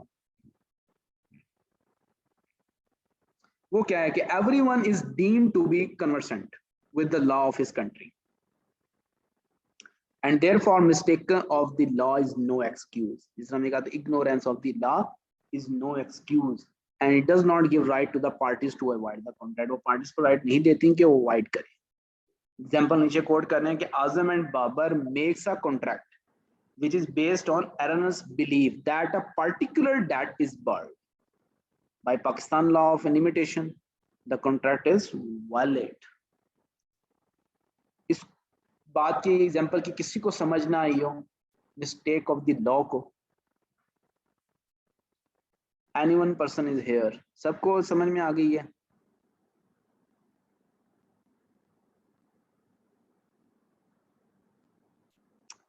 अच्छा, मैं भी यहाँ पर silence is equivalent to speech में समझूं फिर मैं। आगे है मिस्टेक ऑफ फॉरेन लॉ, ये कुछ लॉ की बता रहे हैं। Mistake of foreign law stands on the same. अच्छा जी, mistake of foreign law stands on the same footing as the mistake of fact. Here the agreement is void in case of a bilateral mistake only. इसकी example हम coat कर लेते हैं कि Andrew, Pakistan agrees to export a particular medicine to Boris, a foreign national, unknown to both of them. दोनों से वो लाइलम है। The law of that country has banned the sale. वो क्या हो गया, उसने बैन किया सेल की और purchase of that particular medicine. This is a mistake of foreign law and agreement is void. इसी तरह मिस्टेक ऑफ फैक्ट है, बायलैटरल मिस्टेक है तो where both the parties to an agreement are under a mistake as to the matter of facts essential to the agreement. जो essential to the agreement होते हैं वो क्या हो, with the parties to an agreement are under a mistake as the matter of facts किसका हो, उन दोनों का matter of agreement is wide. मतलब कि कोई फैक्ट हमने छोड़ दिया, कोई भी हमने एसेंशियल छोड़ दी तो क्या होगा, मिस्टेक ऑफ फैक्ट होगी। an erroneous opinion as to the value of the third which forms the subject matter of the agreement is not to be deemed a mistake as to the matter of facts.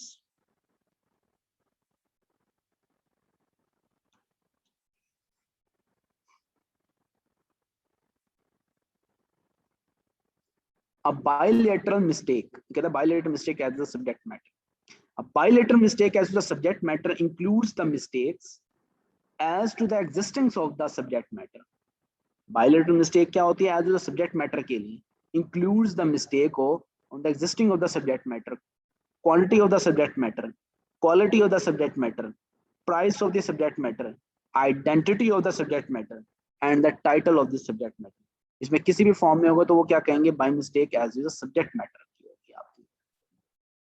Example क्या code कर लेते हैं कि Amir agrees to buy a particular horse from Basit who mentioned due to typing error in his letter the price was 1150 instead of 5150. The agreement is void because there is a bilateral mistake, so the price of the subject matter finish. इसी तरह Adil agrees to buy a particular horse from Mazhar. The horse is already owned by the Adil. This agreement is void because there is a bilateral mistake as well as the title of the subject matter. Again, bilateral mistake as to the possibility of the performance, where the parties believe that an agreement is capable of performance, कि agreement इस काबिल है कि हम perform कर सकते हैं और actually it is not. Then it is said to be bilateral mistake. कि दोनों ने गलत understand किया. यूनिलेटरल मिस्टेक, इसमें वन पर्सन की बात आ जाएगी because it is was caused by the one of the parties at being under mistake on the subject matter. Exceptions क्या है कि अगर matter related to the identity of the person है following the exception of the where agreement is void on the basis of unilateral mistake. कैसे, अगर identity of the person meeting relate है और mistake related to the nature of the contract, वो कैसे होगी कि Asif knew that on account of the criticism of the plays in their past में उसको क्या किया, क्रिटिसाइज किया गया है, he would not be allowed to enter into the performance of the play at the theater. The managing director of the theater gave instruction that tickets should not be sold to Asif. Asif, however, obtained a ticket through one of his friends. On being refused admission to the theatre, he sued for the damages for breach of contract. It was held that there was no contract between the theatre company and Asif, as well as the theatre company never intended to contract with Asif. किसी student को ये example ना समझ में आई, mistake relating the identity of the person? Anyone?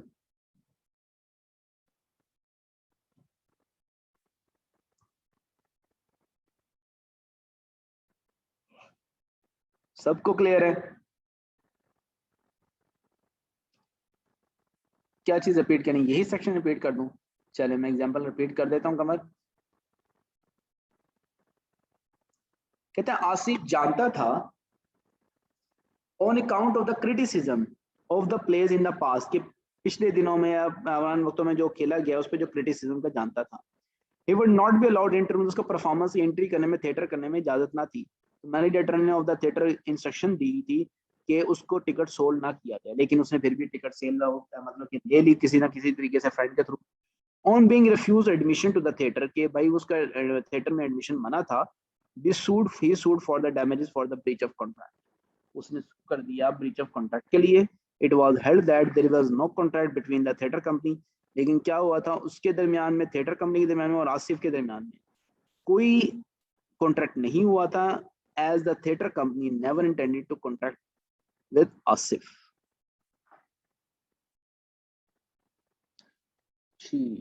Now got clear?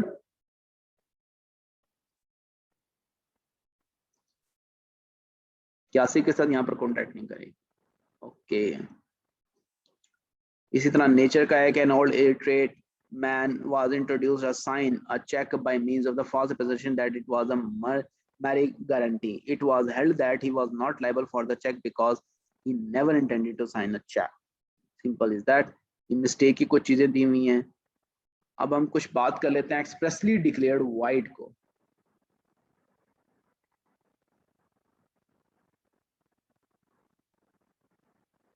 कि मुंह से आपने कह दिया कि तो वाइड है, वो agreement in state of trade, किसी को आप मना नहीं कर सकते ट्रेड करने से। Every agreement by which anyone is restricted from the exercising a lawful profession, a trade or business of any kind is to that extent wide.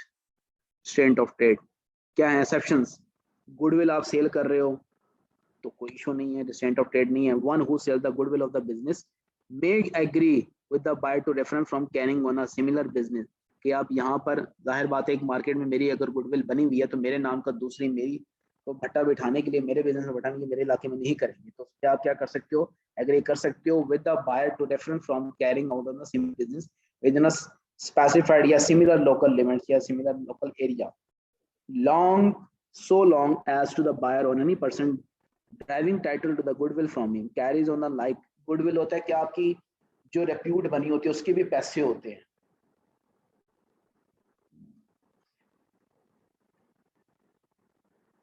तो गुडविल को बचाने के लिए आप कहते हो कि नहीं भाई मेरे नाम से यहाँ पर बिजनेस आपने नहीं करना।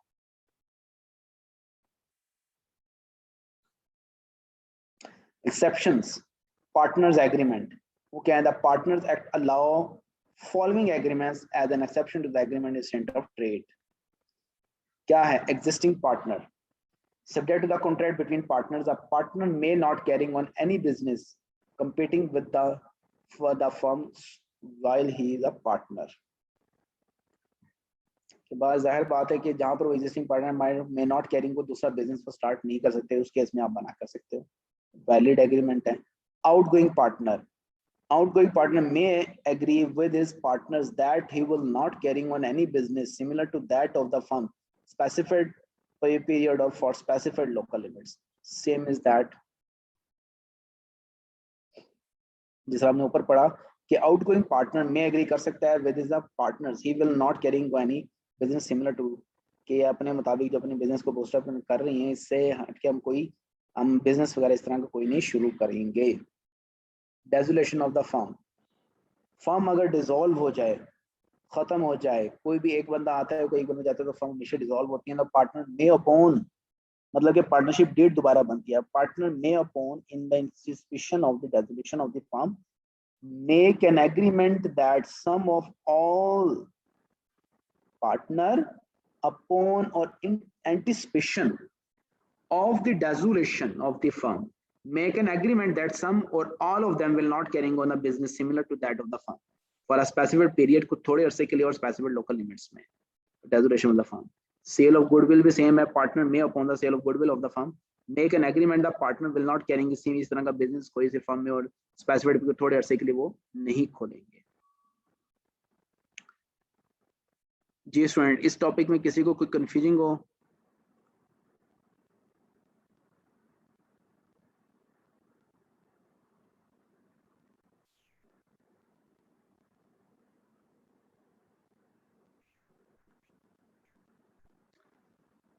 अच्छा जी, सबको क्लियर है. फिर trade combinations, an agreement between different firms in the nature of the trade combination in order to maintain a price level को maintain करने के लिए और avoid underselling is not right. Price को कंट्रोल करने के लिए हम ऐसा करते हैं. An agreement by two person to avoid competition to avoid is void because it intends to create a monopoly create हो जाएगी. मोनोपोली में कंपटीशन नहीं होता, you are only one man army show होता है. यहाँ पर मोनोपोली आपकी खत्म होती है तो वहां पर आपकी वैलिड हो जाता है कि intends to create a monopoly. वहां पर वन मैन शो नहीं होता, वन प्राइस एक नहीं होती. यहाँ पर प्राइस मिलकर प्राइस वो सेट करते हैं तो उसी को मोनोपोली को अवॉइड किया जाता है. इस तरह को सर्विस एग्रीमेंट है. During the employment agreement of the service often contain the clauses by which an employ is prohibited from working anywhere else. Such a clause in service agreement by which an employer restricts the employees from engaging in or competing business or accepting any other employment is not a restraint of trade. Further, will litigate the legitimate interest or goodwill or a trade secret of employees involved. An employer may restrict his employee even after the end of the employment, but such restriction should be just and reasonable. Example हम code कर लेते हैं कि employee who possesses certain trade secrets agreed not to carry on the similar business during 5 years after the termination of the service. It is a valid agreement because restraint is intended to protect an employer against an employee. एक employee के against में making use of trade secrets learned by him in the course of the employment. इस तरह wagering agreement है वो क्या होते हैं? वाइड होते हैं agreement between two person under which money या मनी की वर्थ के payable by one person to another person, एक पर्सन दूसरे पर्सन पे on the happening or not happening of the future, के फ्यूचर का इवेंट हो भी सकता है नहीं भी हो सकता. अनसर्टेन इवेंट हो is called a wagering agreement. An agreement by way of wager is void. जी किसी को वेजिंग एग्रीमेंट तक ना अंडरस्टैंड हुआ हो?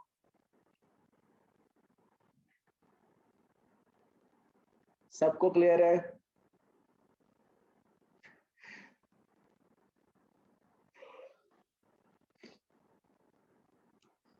अच्छा जी, इफेक्ट्स ऑफ वेजिंग एग्रीमेंट कहते हैं सच एग्रीमेंट वाइड होते हैं. नो सूट्स के केस में जब वाइड होते हैं उसकी केस में हम सू भी नहीं कर सकते. और transaction which are collateral to the wagering agreement में आल्सो बी वाइड. ओवरऑल जैसे ग्रुप सारे की सारी होगी वो क्यों होगी? सारी की सारी वाइड होगी.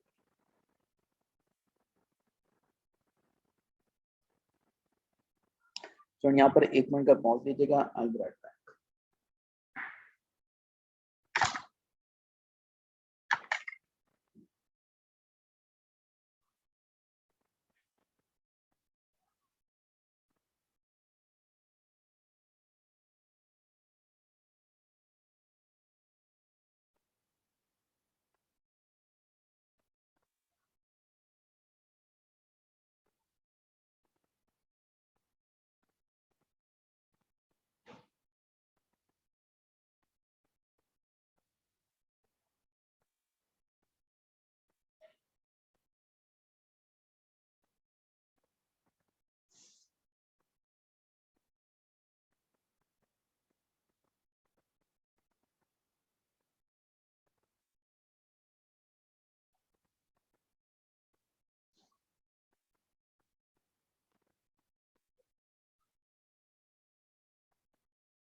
जी स्टूडेंट्स, सॉरी कुछ तबीयत मेरी नासाज है आज, इरिटेशन की वजह से, इस वजह से कोई डिस्टर्बेंस आ रही होगी शायद आपको।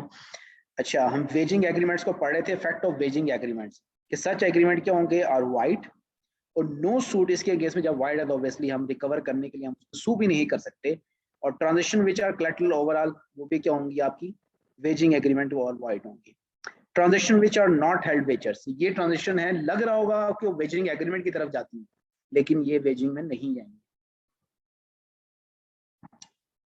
Like price competitions which are games of skills, skills की जो गेम होती है जैसे picture puzzle, athletic competitions like it, इसमें हमें नहीं पता होगा जीतूंगा या हारूंगा, तो इसमें क्या होता है ये वेजिंग में नहीं जाएंगे। An agreement to contribute to a plate or prize of the value of 500 and above to be awarded to the winner of the horse race, इसमें भी आपका क्या होगा ये वेजिंग की तरफ नहीं जाएंगे। If there is an intention of actually receiving and delivering goods which are shares at a future date, this is a not waging agreement. It is only price difference and fluctuation. जिस तरह shares की prices घटती बढ़ती रहती हैं, ये waging agreement में नहीं आएंगी। इस तरह कॉन्ट्रैक्ट ऑफ इंश्योरेंस वाले भी फ्यूचर का नहीं पता होता तो आपको क्या होता है ये भी वेजिंग में नहीं आएंगे। अदर वाइड एग्रीमेंट्स, दूसरे वाइड एग्रीमेंट किस में क्या agreement in state of legal proceeding कि यार किसी को रोकेंगे मेरे खिलाफ भाई लीगल प्रोसीडिंग ना को, ये पहले भी वैसे बता चुके हैं, किसी को आप रोक नहीं सकते। Every agreement by which a party is registered bye enforcing किया जाए कि इज लीगल राइट है उसका इन्फोर्स, अगर कर सकता है तो उस केस में केस करना चाहता है तो वो करे, किसी को हम नहीं रोक सकते कि यार ये पैसे पकड़ो और मेरे खिलाफ केस ना करें। वो क्या होगा एग्रीमेंट, इस तरह का कोई भी हम एग्रीमेंट करते हैं वो वाइड होगा। एक्सेप्शंस क्या है, एन एग्रीमेंट बिटवीन टू और मोर पर्सन वो एग्री करते हैं कि that any dispute which may arise between them, जो उन दोनों के दरमियान में कोई इनिशिएट हुआ है, shall be refer to the arbitration is valid, arbitration की तरफ क्या होगा वो फिर वैलिड की तरफ। An agreement where by parties agree करती हैं not to file an appeal, appeal उसकी केस में फाइल नहीं होगी, in upper court of the law is valid, ये भी वैलिड होगा आपके यार ऊपर वाले सुपीरियर कोर्ट में अप्लाई नहीं होगा। Parties making a contract to select one court for of the law between two courts equally competent, parties के भाई दोनों कोर्ट ने डिसीजन दे दिया, वो एक कोर्ट के डिसीजन पे जो है ना वो आप क्या कर लेते हैं कॉन्ट्रैक्ट कर लेती हैं, तो ये क्या होगा ये भी एक्सेप्शंस हैं जहां पर दोनों कोर्ट्स क्या हो इक्वली कॉम्पिटेंट हो।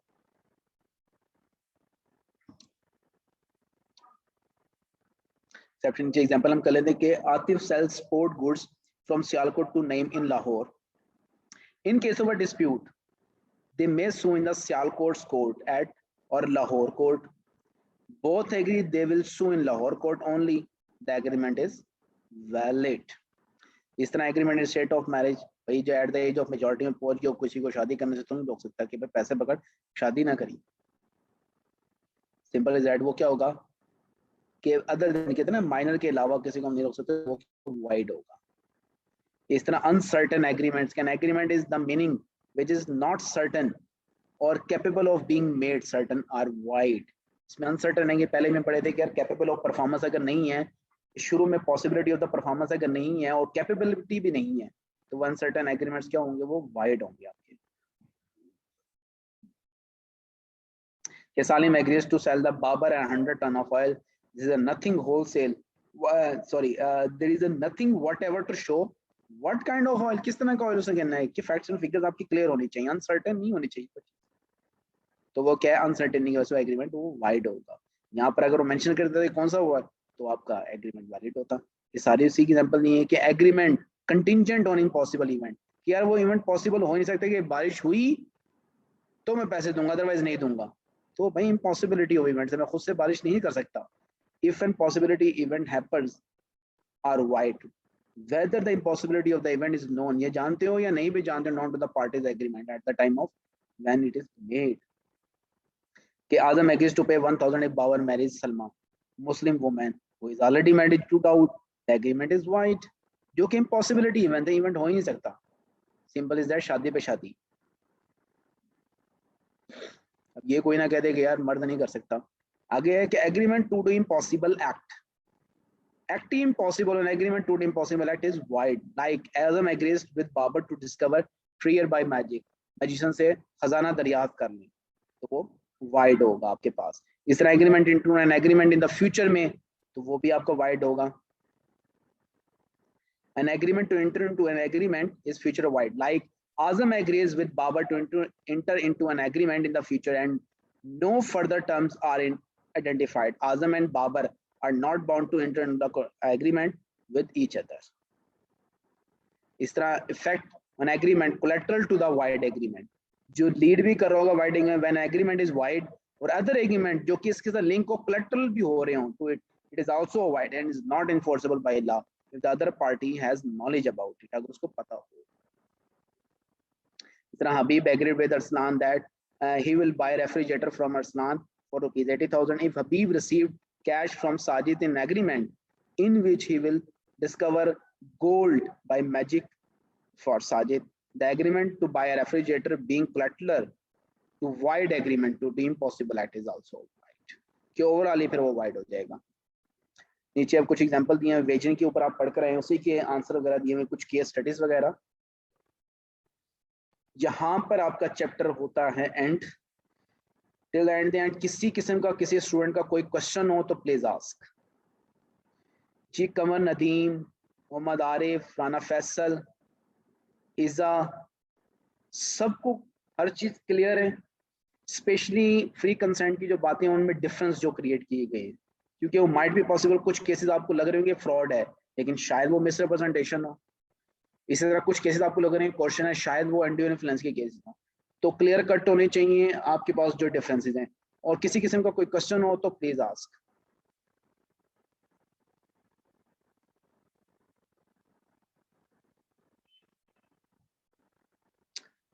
किसी किस्म की कोई कंफ्यूजन, मैं फिर बार बार कहता हूँ ये जितनी मैं चीजें एग्जांपल वगैरह छोड़ता हूँ आप लोग लाजमी पढ़ा करें, क्लियर होती है, रिवीजन बनती है, ऑब्जेक्टिव क्वेश्चन तो लाजमी।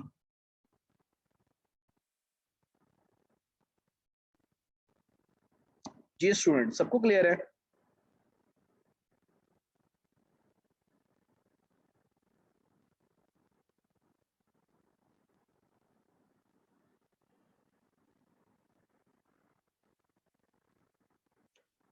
अच्छा,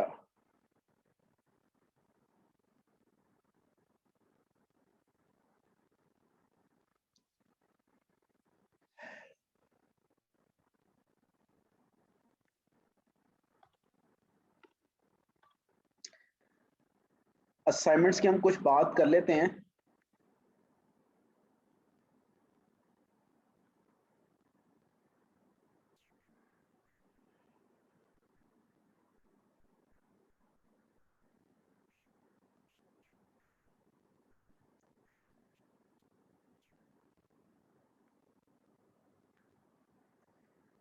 एक मिनट आप लोगों की प्रेजेंटेशन खोल लूं।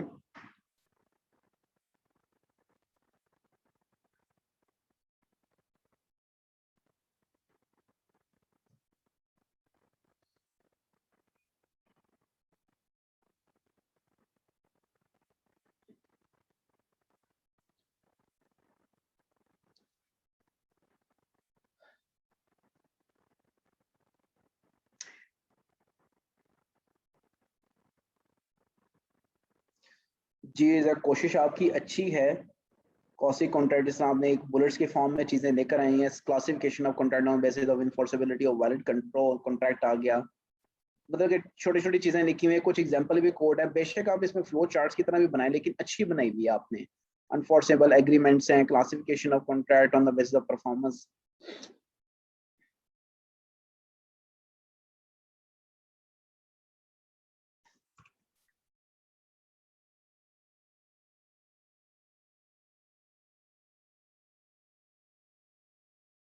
लेकिन आपने कंप्लीट नहीं की है। Essential of an offer, two persons आ गए, certain contractual objective of the consent, negative conformations.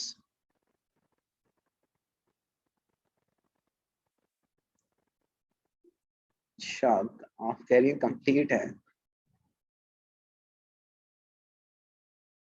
देख लेते हैं एक सेकेंड। अच्छा offer communication good, that's great. देखना इसका पिक पॉइंट में ताकि वन पेज इंफॉर्मेशन हो, आपको गो थ्रू हो जाए सारी चीजें, history.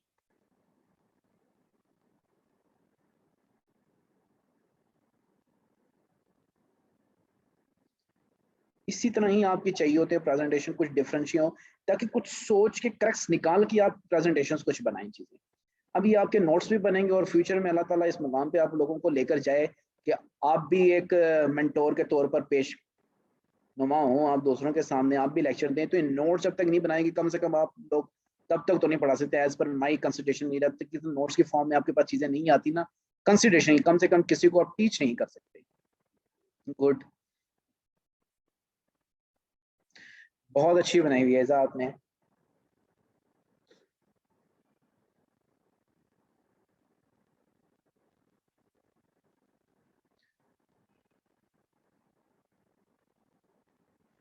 Next one Mohammad Arif की मुझे रिसीव हुई थी, अनीस।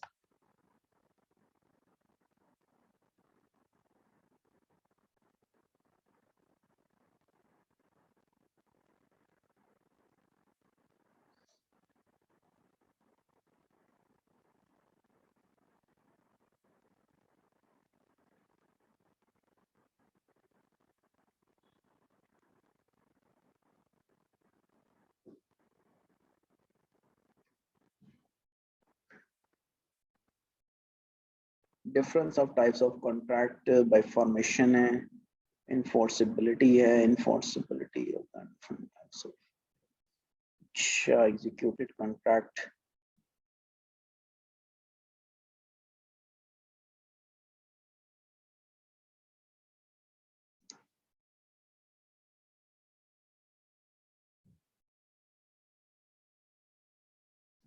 गुड, अब ये जिस तरह देखें ना, ये अब आपने जैसे बनाई हुई है, जिस तरह आपने ये शो किए हुए कि यार डिफरेंस आगे मेजर बाइनरी कॉम्पिटेंसी किसकी चीज है, ये एक चार्ट के फॉर्म में। इसी तरह बाकी भी आपने पॉइंट्स जो है ना वो भी कंप्लीट करने थे, जो कॉपी पेस्ट थोड़ा सा किया हुआ है आप लोगों ने। जिस तरह आप इधर ने बनाई हुई है कुछ नोट्स के टाइप, वन पेज इंफॉर्मेशन हो। बेशक आप कोशिश किया करें इस पे भी बनाएंगे ताकि आप लोगों का इस पे भी हाथ बैठे। एग्रीमेंट विद द माइनर्स, कुछ चीजें आपने भी स्किप कर दी हैं। Essential of the valid consideration है, ऑब्जेक्ट क्या है, डिफरेंस आपने बता दिया है कि एग्रीमेंट विद द माइनर भी आपने बता दिया। रेवोकेशन ऑफ ऑफर, कम्युनिकेशन की कब कब कंप्लीट होनी है, कब कब नहीं होनी है, वो चीजें थोड़ा सा मोड ऑफ कम्युनिकेशन की कब कंप्लीट होगी कब नहीं होगी, ट्रांसलेशन की फॉर्म में, मुझे नोट्स की फॉर्म में, प्रेजेंटेशन की फॉर्म में चाहिए। पर anyway, good try. Rana Faisal,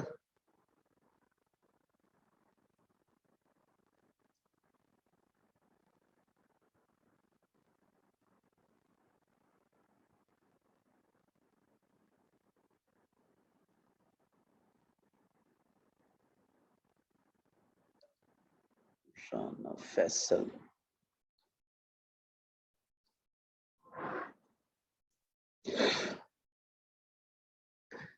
ये आप दोनों ने मिलजुल के तो नहीं बनाई है भाई, राना फैसल साहब और आपने आरिफ ने?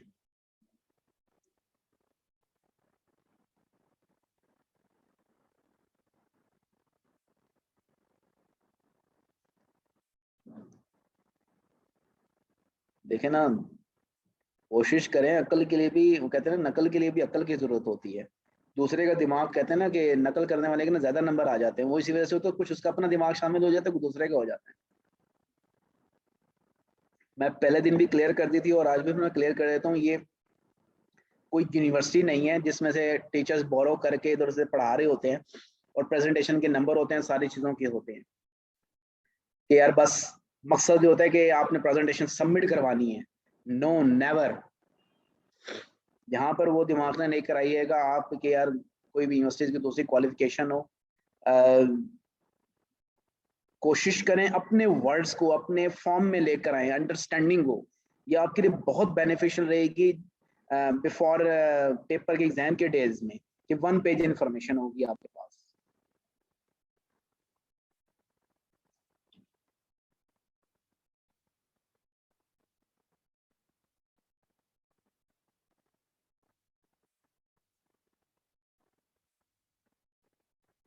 सेकंड वन मुझे नेता ने भेजी थी,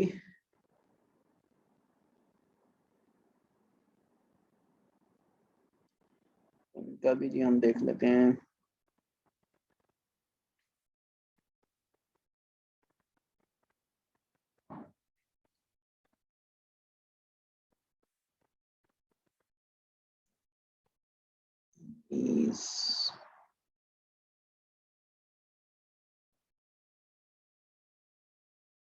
अनीस की हम कॉल लेते हैं।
आपकी फाइल नहीं ओपन हो रही है, ये कोई टेक्निकल एरर की वजह से, अदरवाइज यहीं पर हम ना डिस्कस कर लेते हैं।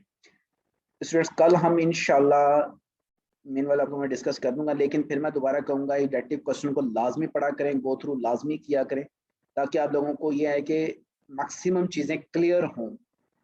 क्वेश्चनिंग करें, बार बार करें, जब तक आप लोगों को क्वेश्चन क्लियर नहीं होंगे मैं कभी आगे नहीं जाऊंगा।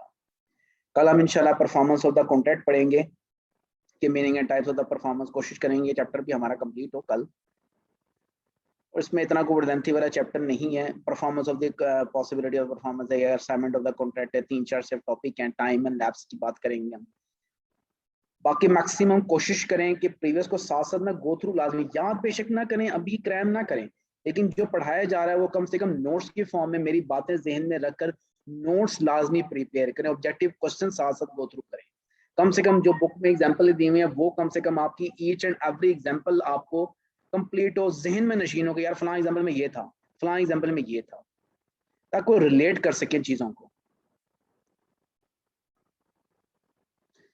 जहां तक वैसे किसी स्टूडेंट का किसी का कोई क्वेश्चन हो तो प्लीज आस्क। इज आप लोगों को सारी चीजें क्लियर है? Mansoor, Mohammad Arif, I don't think so कि बाकी स्टूडेंट पता नहीं क्यों अवॉइड कर गए हैं। शायद वो ज्यादा नॉलेज है, शायद हमारे से ज्यादा शायद हो सके, या उनको पहले से चीजें आती हैं। लेकिन टीचर को बाज़ का जब सुनना होता है ना, कुछ चीजें पहले से ही आप लोगों को पता होती है, लेकिन लिसनिंग के लिए सबसे पहले कैपेबिलिटी ये होती है कि आप समझो कि फ्लैश माइंड के साथ बैठे हो, बिल्कुल खाली माइंड के साथ कि मैंने पहले इससे पहले सुनी नहीं है, कि यार पढ़ो, इस तरह पढ़ो कि नेक्स्ट टाइम मौका ही नहीं मिलेगा आपको, तब जाके चीजें क्रैम होती हैं और बंदा पीक पे जाता है।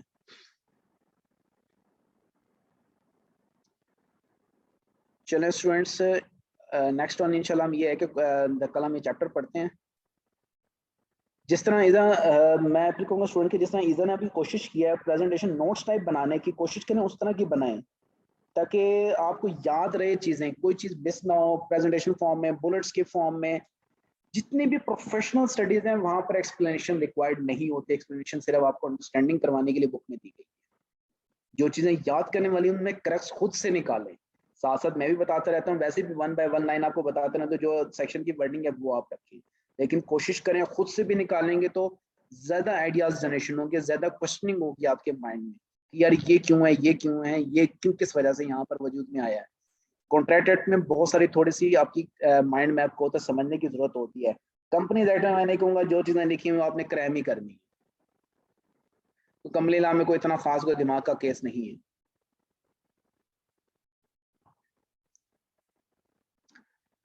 जी स्टूडेंट्स, किसी का कोई क्वेश्चन नहीं है यहाँ पर? अच्छा ईजा आपका भी नहीं है, ठीक है, सबको क्लियर है। अच्छा यहाँ पर अभी वो स्टूडेंट को प्रेजेंट हो जो इंटर बेस पे इन हुए हैं बीफा में, वो कौन है?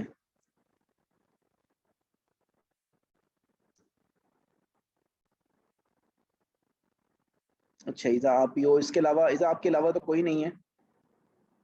बस इसी तरह मेहनत करते रहे। यहाँ वीजा भी वही है कि मैक्सिमम चीजें। अच्छा कमर आप भी हैं, कमर आपकी वैसे मुझे प्रेजेंटेशन नहीं आई,